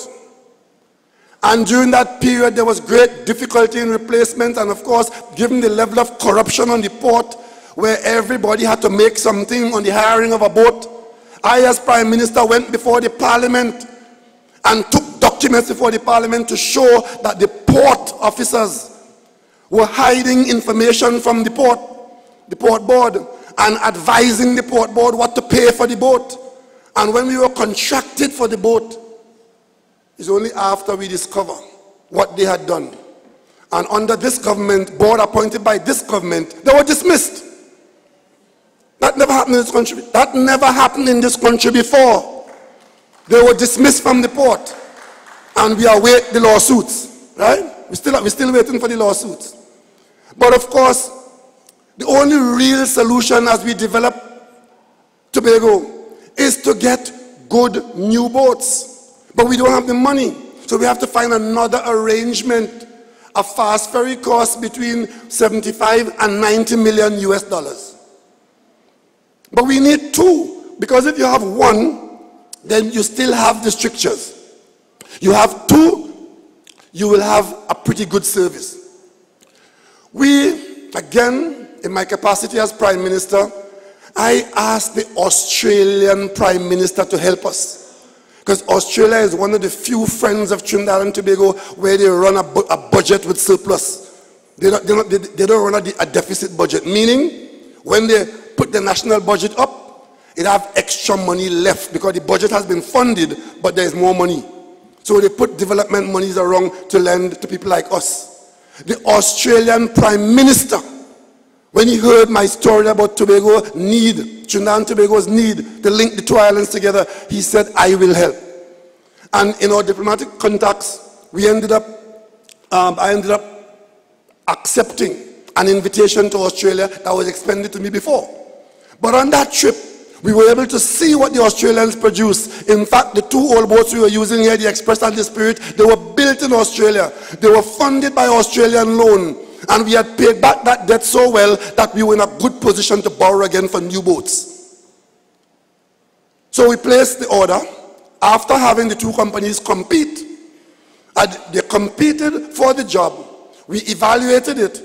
And because we wanted the two boats in a time frame of not 3 years or 4 years, we had 1 yard. We were lucky to get a slot in 1 yard and a slot in the other yard. So we ordered 2 boats funded by the Australian Export Financing Corporation, the same corporation that funded the Express and the Spirit.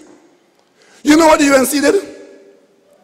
While we are trying to solve your problem like that, the UNC got involved with the Australian opposition and tried to get the Australian opposition to attack the Australian government for doing what I just told you.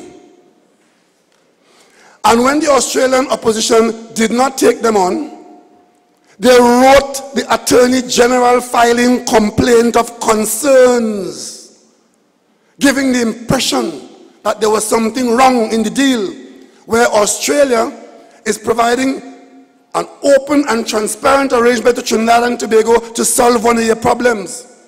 The Attorney General told them, well, if you have any information that you think is of concern to you, we don't investigate matters of that nature. It is the police that does that. Yeah? The government under police investigation in Australia. But all of that is meant to undermine a fundamental piece of infrastructure which the PNM is buying and bringing to solve Tobago people problem. And what galls me about all of that, they were in office for 5 years. They had the 5 largest budgets ever spent by any government in this country. And them and Watson Duke and all the mouthpiece in Tobago, all the imps in Tobago, can't ask them, what do you have to show for 5 years of UNC government in Port of Spain? What did they ever do for Tobago?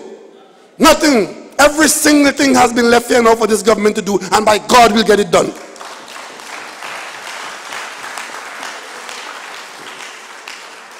You who had 2 boats to put in dry dock, never put them in dry dock, and coming and talking stupidness now on the news about we pay $18 million more for the Galleon's passage. When the other 2 boats come, we're going to have 3 boats.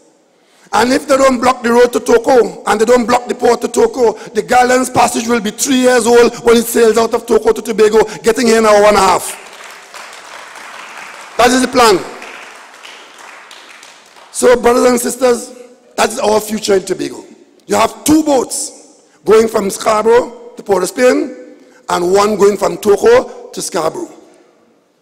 Trinidad and Tobago will be linked in that way for the first time in our history. So, we have a development program. We just finished fixing the electricity supply base in Tobago. Tobago now has surplus capacity at Cove. We also are working with WASA and the THA, of course, to make sure that WASA deals with the water situation. Because in Western Tobago, where most people live in Tobago, the water supply needs upgrading. I don't know what the real problem is. I haven't been told it yet because we have been talking about desilting the Hillsborough Dam for so long that I stopped listening. But I hope that that is a project that can be executed. The Hillsborough Dam was built in the mid-20th century. There's a huge layer of silt at the bottom. We want water in the dam. It's just to dredge the dam and get the silt out so that we can store more water. I hope that we can get around to doing that as part of our development program and other water supply inputs. If that is not deemed to be adequate, and we can use the excess heat at the power station at Cove or any similar operation to do a desalination plant to ensure that there's water in Tobago all year and that you don't fluctuate between dry season and rainy season, we are going to make sure that the same way we fix your roads, your schools, your panyards, your power supply, that you get an ongoing supply of water in Tobago.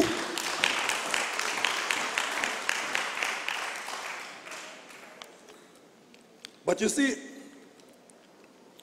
there are some people in this country who know no bounds, no limits. They could go and try to undermine a purchase made in Australia. They could recruit the opposition over there. They could tell the country that the Prime Minister of Australia and the Prime Minister of Trinidad and Tobago involved in some deal, some scandal. That kind of foolishness. But we expect that of them. But what we don't expect of them is encouraging us to destroy the state of Trinidad and Tobago. Ladies and gentlemen, our nation is less than 7 miles from Venezuela. You in Tobago might not be too familiar with that kind of close contact. You might have seen 1 or 2 Venezuelans here in Tobago, as I have done this weekend.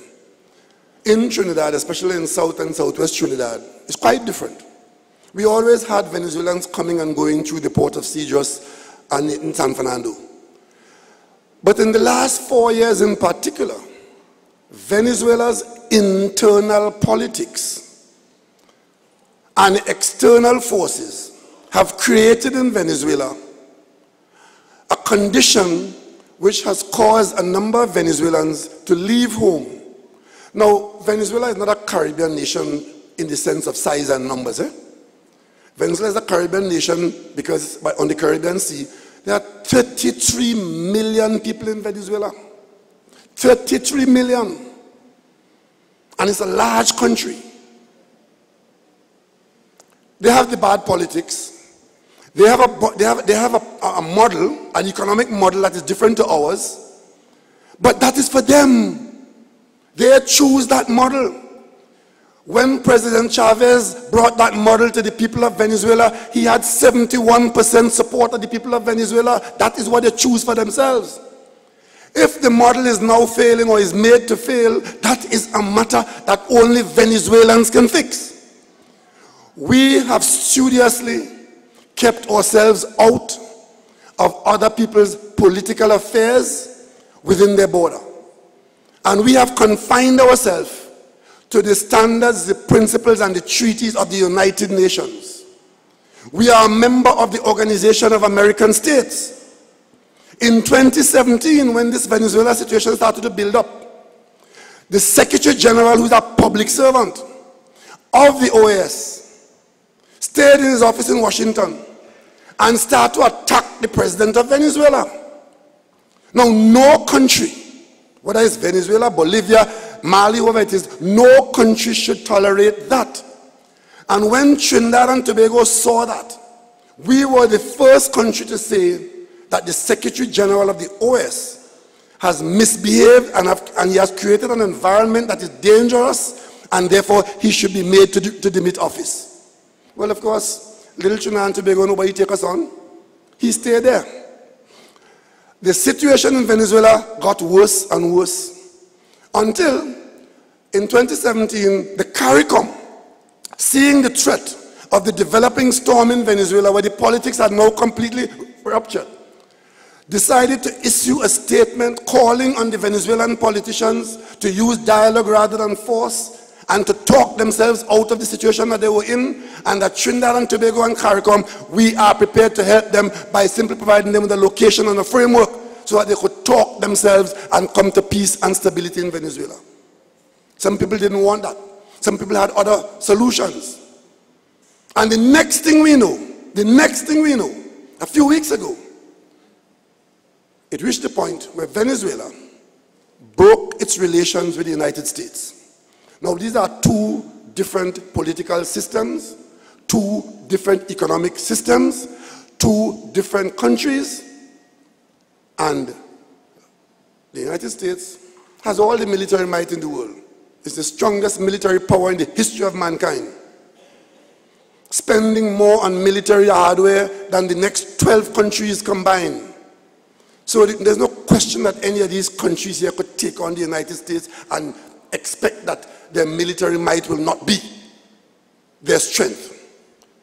And for people like us in the Caribbean, little countries that got their independence, we, the descendants of slaves and indentured workers, we got our independence in a time of peacetime. But our independence is protected not by who have more arms or who have more food and who have more muscle. We are protected by the principles of the United Nations Charter that says non-interference, non-intervention is what countries should follow, except, of course, under extenuating circumstances where the UN comes in, and we all as the world nations can authorize the United Nations to intervene on behalf of persons who may not be able to look after themselves. And unless the UN is involved in that way to allow that intervention to take place, it is illegal. Would you believe that there are people in Trinidad and Tobago telling us as a people, Trinidad and Tobago, the CARICOM, 14 countries, all of them little island states, telling us that we must take a position that ignores our fundamental and traditional position of non-interference and non-intervention as a circumstantial position? Well, tonight I want to say to Mrs. Kamala Prasad Bissessa and her band of merry men and women, if you all had known anything about anything and you were true to your oath of office, you would never encourage the government of Trinidad and Tobago to do what you're encouraging us to do now. Because, I mean, they accuse me of all kinds of things, you know, right? Now they're accusing me of supporting Maduro. Now the only thing I know about Maduro is that he's the president of Venezuela. Trinidad and Tobago has been dealing with Venezuela for hundreds of years, back and forth. As an independent nation, we have relations with Venezuela. It matters not who is the president. We don't deal with a personality. Our sovereignty is not as a result of or to be sold to an individual. Country to country. Doesn't matter who win the election in Trinidad or who win it in Venezuela. Venezuela has an ongoing friendly relation with Trinidad and Tobago. So, of course, there are those who decide that whoever is president in Venezuela, I want to annul that election and put a different president in place. You could do that if you wish. But please allow me to say I am not joining you in that. We are preserving our position of neutrality. We have no business in other people's business like that.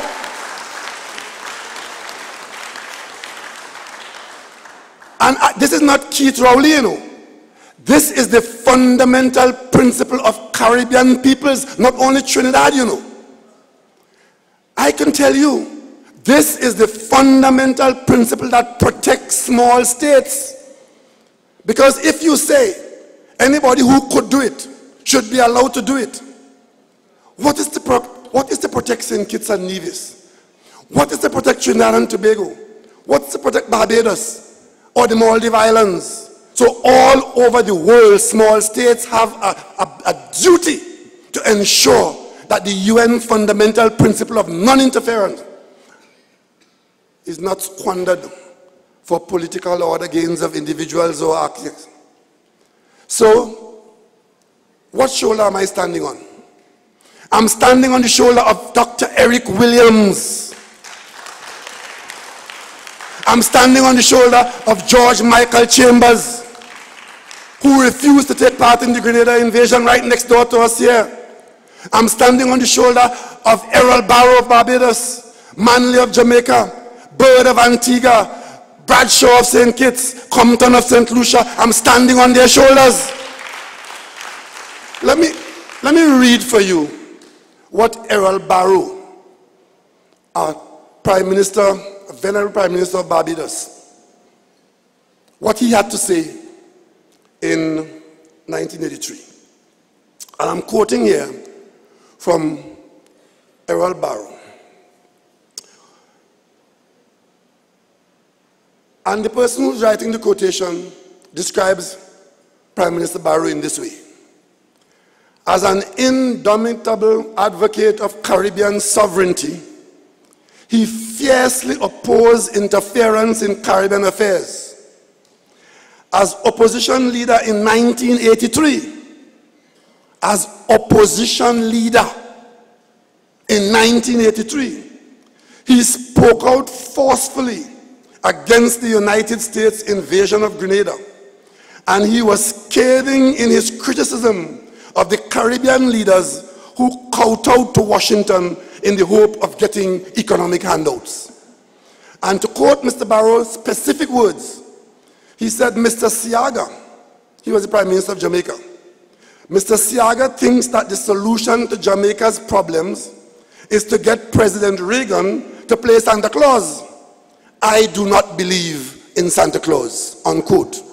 Those are the words of Errol Barrow, standing up for the principle of non-intervention, non-interference in protection of Barbados' sovereignty. So are you surprised that when a group of Latin American countries organize themselves, and you get up one morning and Venezuela has 2 presidents, and they are supporting the newest president appointed to that position? And Barbados was one of the strongest voices to say, we are not voting for that. Mr. Almagro, I mentioned to you earlier on, who was throwing words for the president long time from Washington, he stayed in the office in Washington, and he, this public servant speaking for the OS, not for the countries, having not consulted the CARICOM countries, I don't know who else he consulted, but he didn't consult the Caribbean. He recognized a new president in Venezuela. So he now has put the OS in a position where the OS cannot take part in any mediation, because if the OS has acknowledged and recognized a new president, what is there to talk about? And who can you talk to? But Trinidad and Tobago, standing on our principle, we can talk to any and everybody, and we have been talking to any and everybody on this matter.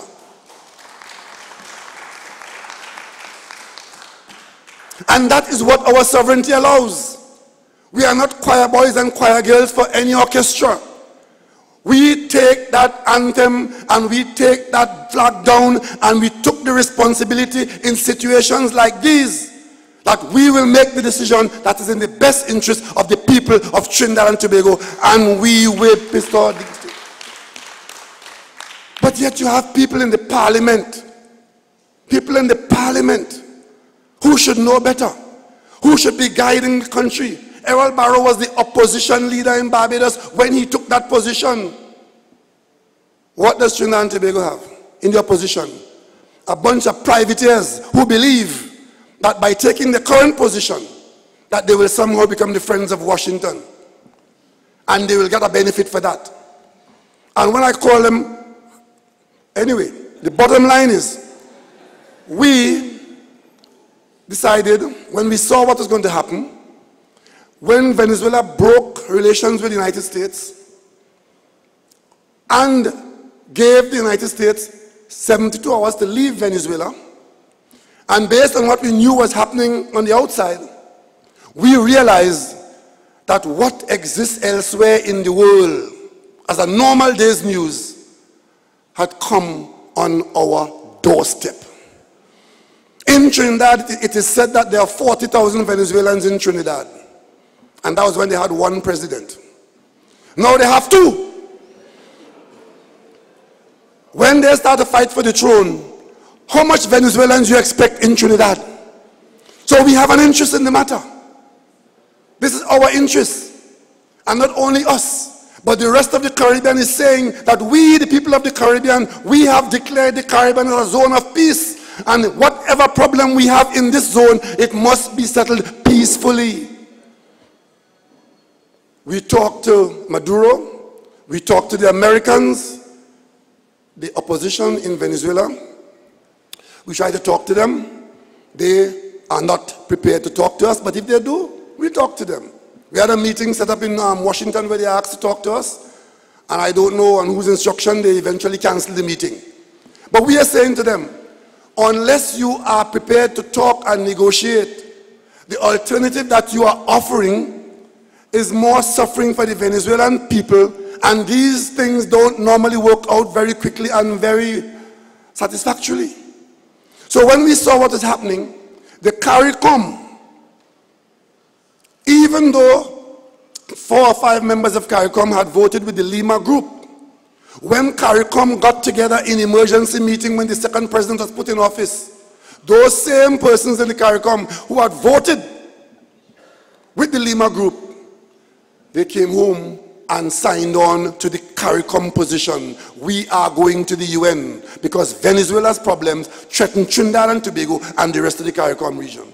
We went to the UN.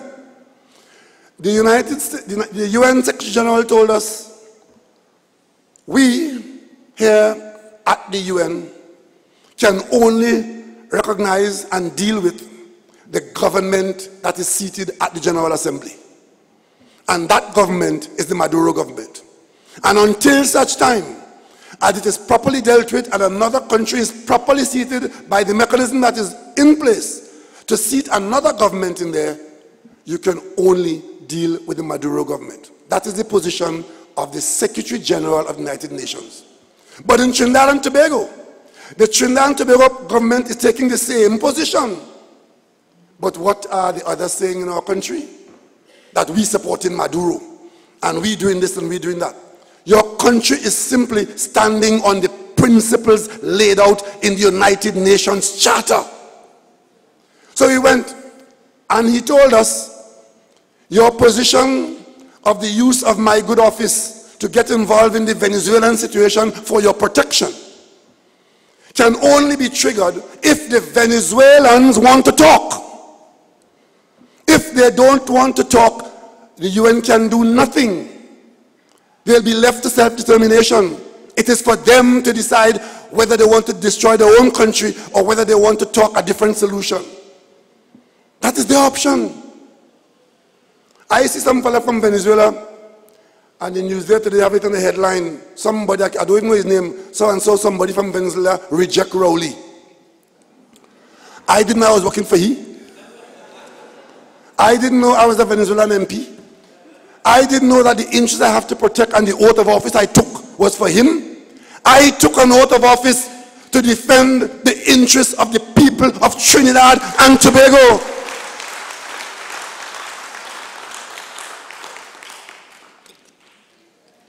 And unfortunately, many of you have to listen to foolishness on our radio and our television from the ill-informed and the general pontificators. Half of them don't know what they're talking about.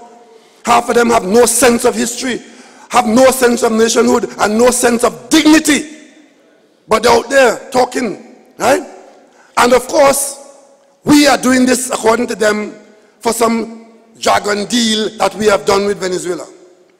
Ladies and gentlemen, even if that folly is true, what deal did Barbados make? What deal did Mexico make? What deal did Uruguay make? What deal did Norway make? And South Africa and Grenada? And you know, so in Trinidad and Tobago, we just have this poison chalice that we want to poison ourselves with our own elixir.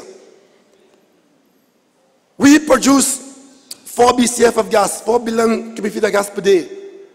The Dragon deal is 200. Compare 4 billion with 200. We don't have it.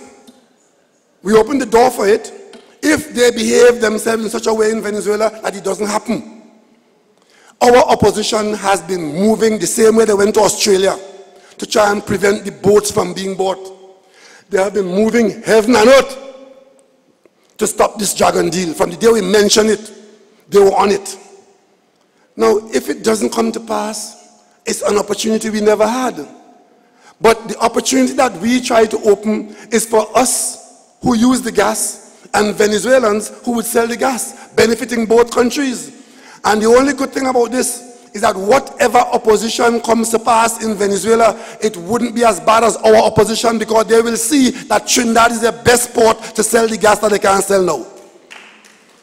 So with all the encouragement to encourage opposition in Venezuela not to cooperate with us, the day will come when Venezuelans of all ilk will see that Trinidad and Tobago is their best exit point for the gas in Western Venezuela.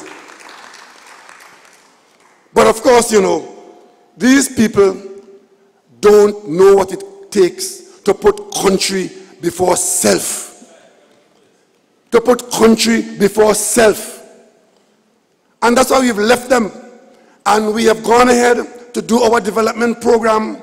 As I outlined for you here in Tobago, I can outline the same thing for parts of Trinidad, and we are going ahead developing this country because PNM has taken a vow at its birth to stand up for Trinidad and Tobago and to defend Trinidad and Tobago and to give the people of Trinidad and Tobago the best opportunity to realize our potential from this generation into the next generation.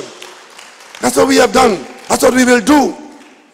And when we do that, we will know that our next generation would have benefited from the sacrifices we make. Right now, with this Venezuelan situation, this is the most challenging foreign policy issue that we ever have been called upon to deal with. And I give you the assurance that Trinidad and Tobago will not be found wanting. Having taken the position at CARICOM and providing leadership at CARICOM on this matter, we found ourselves yoked with Uruguay and Mexico, not agreeing to the threat of force or the military intervention into Venezuela.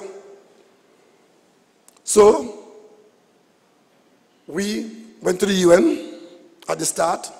We said we don't want intervention. We said there should be dialogue towards negotiation.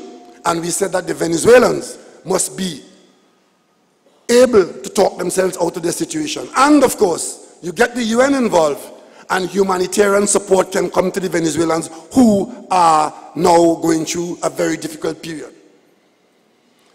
At the meeting in Uruguay, the Uruguayan government and the Mexicans met with CARICOM first in the day. Because later in the day, the European governments who had jumped on the bandwagon and give the Venezuelan president 8 days to leave. And then the question was, after 8 days, what was going to happen? Because everybody was given an ultimatum. Venezuela was giving the US 72 hours to leave. The US was giving them time for talk done. That means time for gun come. And of course, the other one was saying 8 days. Well, after 8 days passed, we kept our track. They then say they give them 90 days to leave. But when we met in Uruguay, the Europeans came. They met with Uruguay, who by that time, we had already put ourselves into that group of 3 called the Montevideo Mechanism, Uruguay, Mexico, and CARICOM.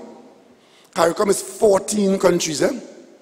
If you listen to the news, coming from outside the metropolitan areas, you will never hear that 14 Caribbean countries are opposed to what is going on with the threat to Venezuela.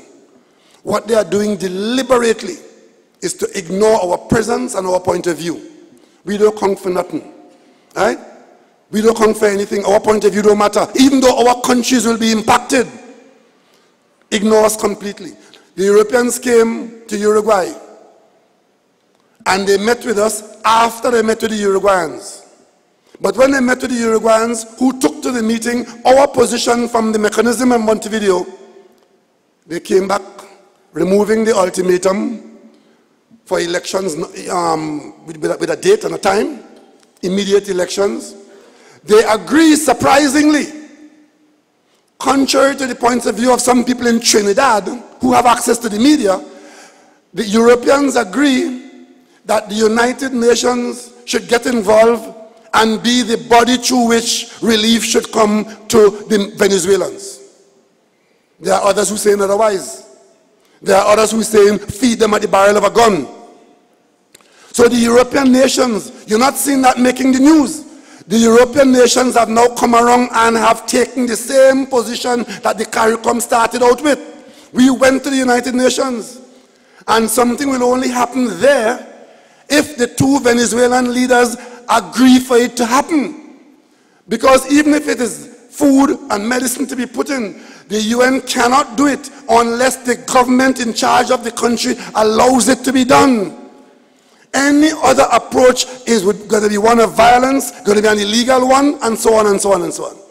And then, of course, we always said, if you set ultimatum, you are setting the stage for intervention and failure. So, the final position is that the Venezuelans are to talk themselves to a position where negotiations can be done under whoever. But the bottom line is, we in Trinidad and Tobago, we want to steer all of them away from a conflict that will have the effect of damaging all of us, not the least of which are the Venezuelan people and the people of the Caribbean. When we came back to Trinidad and Tobago, we come back here understanding that we are an independent nation. And there's a responsibility on us to make sure that that independence and that sovereignty means something not only to us, but to our young people. They must understand that we have a voice in the world. And we have always, on world affairs, stood up on principle. I am not surprised that our opposition is having so much difficulty because they don't know the meaning of the word principle. Imagine today, while I was here in Tobago last night, the opposition went and had a meeting. Because you know what's going on in the UNC? Half of the UNC is saying that the current leader and her half can't win an election. I say so too. But I'm not in their pay. So fighting that fight in her party, she declared election campaign open and started a campaign for election. Well, I can tell you right now, we are busy with the development program and the security of Trinidad and Tobago, and let them fight the election by themselves. The time will come for elections. But what shocked me last night is that the biggest point that came out of last night's meeting of the UNC is that Mrs. Kamla Prasad-Bissessa accused the PNM. We're not involved in any bantering with them, but they accused the PNM of operating the country based on race. So as you resort to race, you think the people so stupid they wouldn't see it. You blame the PNM who is not even in the ring with you. We're not even in the guile with you. It's you alone out there campaigning for election. And I asked Kamala, is that you? Because I remember, as opposition leader, I accepted an invitation to Diwali Nagar.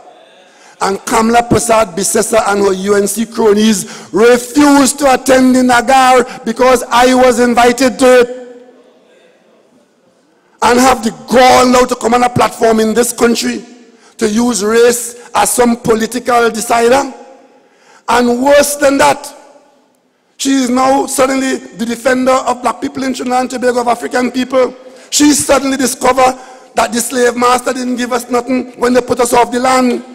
And we don't have any land. And she's going to make sure that black people get land in Trinidad and Tobago. Ladies and gentlemen, I'm simply responding to what has been put on the table as the politics of this country. She, for 5 years, oversaw land distribution in Caroni. She must tell us how much of that land she gave African people. She and Munilal created a program called Land for the Landless and gave out land to their constituents only. Not a soul in Diego Martin, in Port of Spain, in Tunapuna got 1 foot of that land. But some handler of hers tell her that this is an emotive issue and black people want land, so come on the platform and offer to give them land and all sins are forgiven. Kamla, we will never forget you.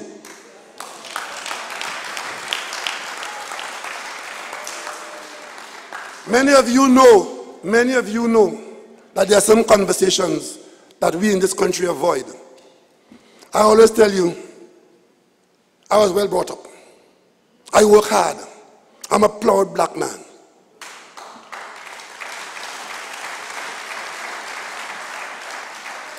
But I live my life so that my country and my village and my children can be proud of me.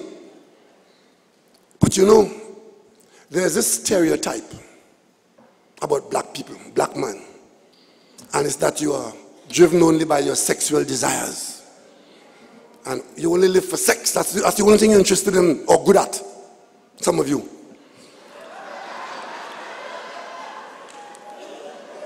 And I saw Kamla Prasad Bisesa and the UNC come inside the parliament, authorized by Kamla Prasad Bisesa and Munilal, and take that handsome Vanilla Aline from Roxborough and go in the parliament and accuse me and my father of rape.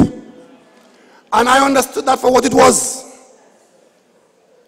It was the stereotyping of the African male who was unfit to lead, because the campaign on the street outside is Rowley not fit. And why he's not fit? It's because he's a rapist. And Munlal had banner across his constituency in Orapuch, telling people, hide your children from Rowley. These are the same people who are coming now and pretending that this didn't happen, as though this didn't happen. So now you are supposed to forget that and go to the polls and vote them. And worse, they take taxpayers' money, pay an English company to execute strategies in this country so that black people and the children wouldn't go out to vote. They're busy in Lahokata now, offering money left, right, and center to everybody. Not to vote for them, you know, but to not vote. Because if you come out to vote, you'll vote for the PNM. So the campaign is don't vote. Well, let me say something to black people in this country now. If that is the kind of politics in Trinidad and Tobago that is so transparent, if that becomes effective and you can be encouraged not to participate in the electoral process so that somebody else could win and come and thief out the treasury again, then what you get, you take. And I'm alerting all parents in this country of all race, class, creed, or color. Encourage your children, your young people to take part in the electoral process. People have given their lives for that. People have fought wars for that. And politics is about interests. And anybody who comes to you to encourage you not to vote and not to take part because the government is giving you this and the government is giving you that, there's a role for the government and there's a role for you. And one of the most important roles you have is to choose who manages the affairs of the country, and some of them have disqualified themselves. We know exactly where they're coming from. And they don't expect us to respond in this way, but I make no apologies to anybody. This is my country, you are my people, and Trinidad and Tobago is depending on us.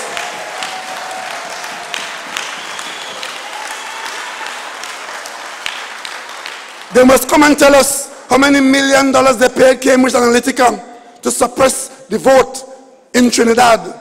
Millions of dollars. And you know how we knew that? After they lied to us here? In the foreign investigations. Millions of dollars. I talked to you in 2 broadcasts the other day about your financial situation. I'm sure most of you who saw that program, at the end of the program, you are better educated. Every day in the parliament, they want to know how much it costs, who did the work. We'll answer all those questions.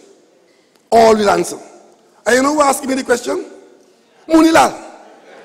Munilal paid $250,000 to a reporter to follow him with a camera to take his picture in religious functions, in Sunsplash, everywhere, paying taxpayers' money for a man to take his picture to put it in the papers. $250,000.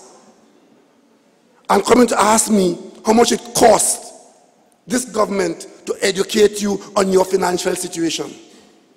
So we could answer any question they ask us, because we are not in this business for ourselves.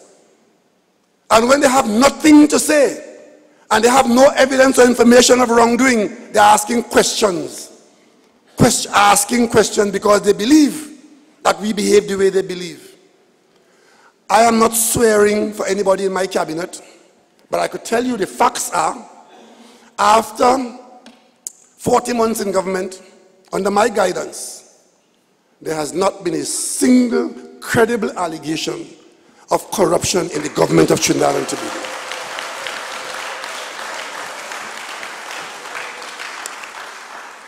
And that is why tonight, I am so proud to take responsibility for these 2 young ladies that you gave me to work in the government of Trinidad and Tobago. You've given me the best, and you have to expect the best. They're developing well. I have a responsibility as the longest serving parliamentarian in the Parliament of Trinidad and Tobago today, and leader of the government and leader of this party, to ensure that the next generation is well nurtured, and these are my 2 colleagues in whom I'm well proud.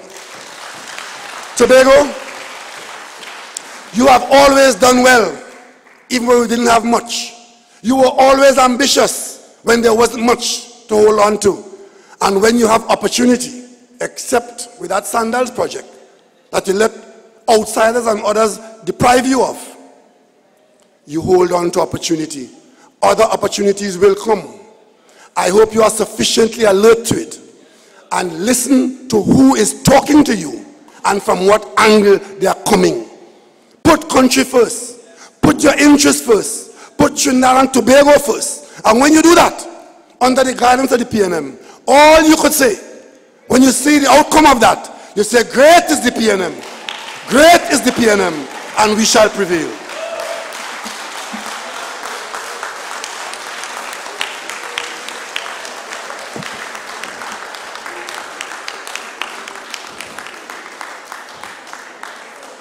Let me hear it one more time for the captain of the team.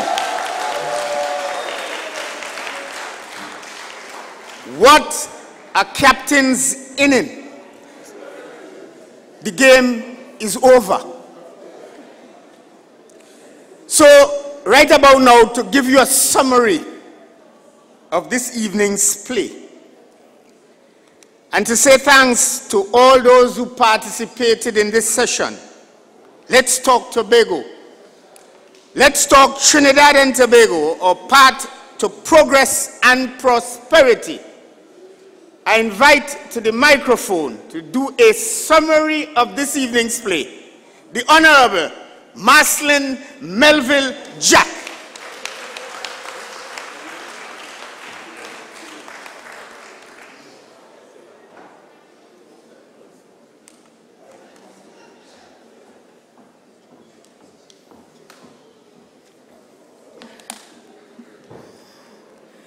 Good evening, everyone.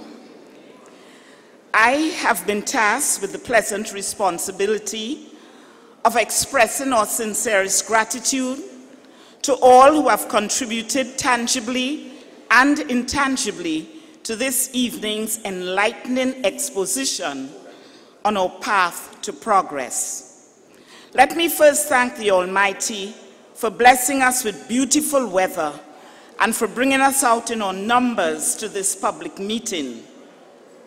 In the words of French writer and philosopher Voltaire, appreciation is a wonderful thing.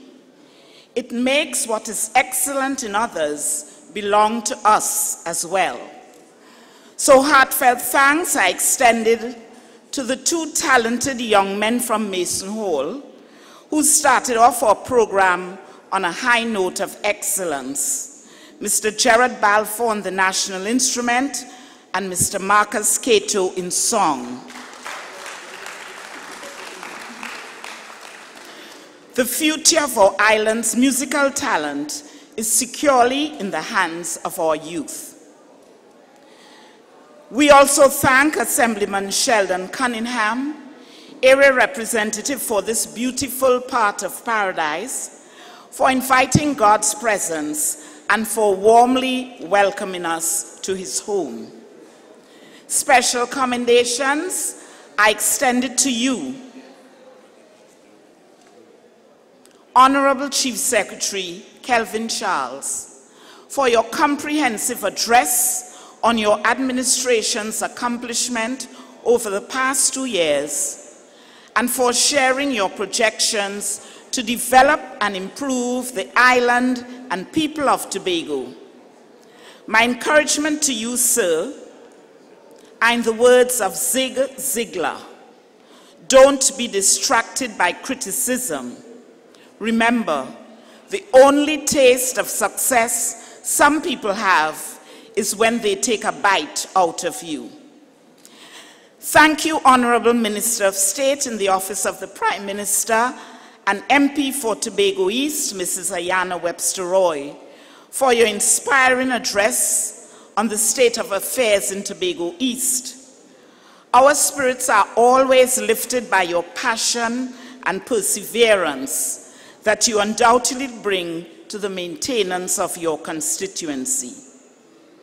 To our Honorable Prime Minister, Keith Christopher Rowley, Mesa Horlian, Awi Boy, it has been a pleasure to listen to your discourse in your own backyard, sharing with us the government's blueprint for the realization of Tobago's path to progress.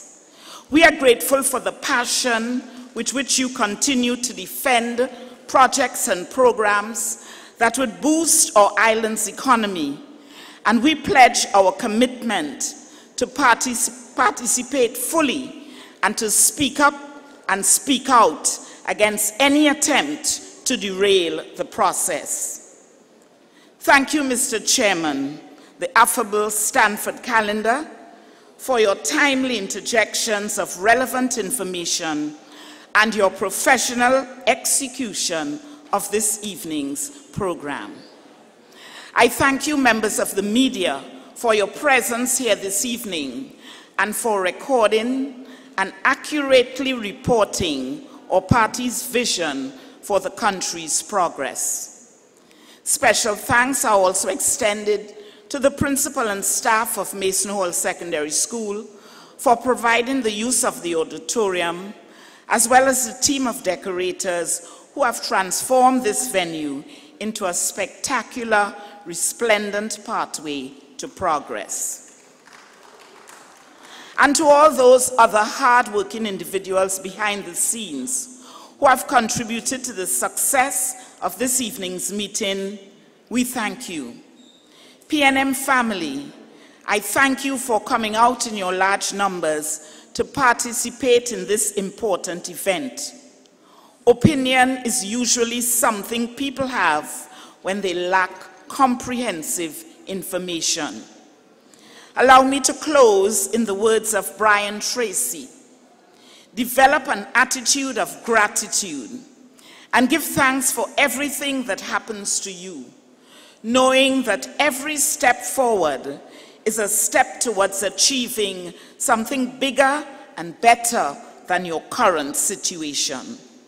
So, PNN family, let us all step forward confidently as we navigate the path to progress as outlined by our political leader this evening.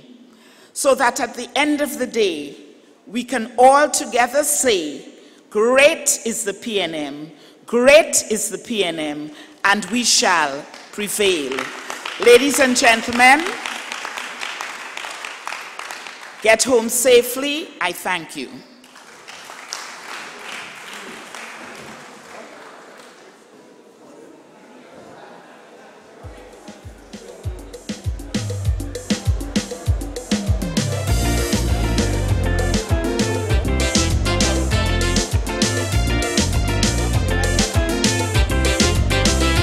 It was over 60 years ago. This party was born here in Tobago. Led by Eric Williams, that brilliant man. We welcome his timely intervention. He took this country through all its stage, from colonialism and plantation age to an independent republic nation. All this was done by that brilliant man. Never mind the things you hear people say. I am a proud PNM today. Open your mouth and sing it aloud. I am a PNM and I'm proud. When you think of a democratic system, I know that you're proud to be PNM.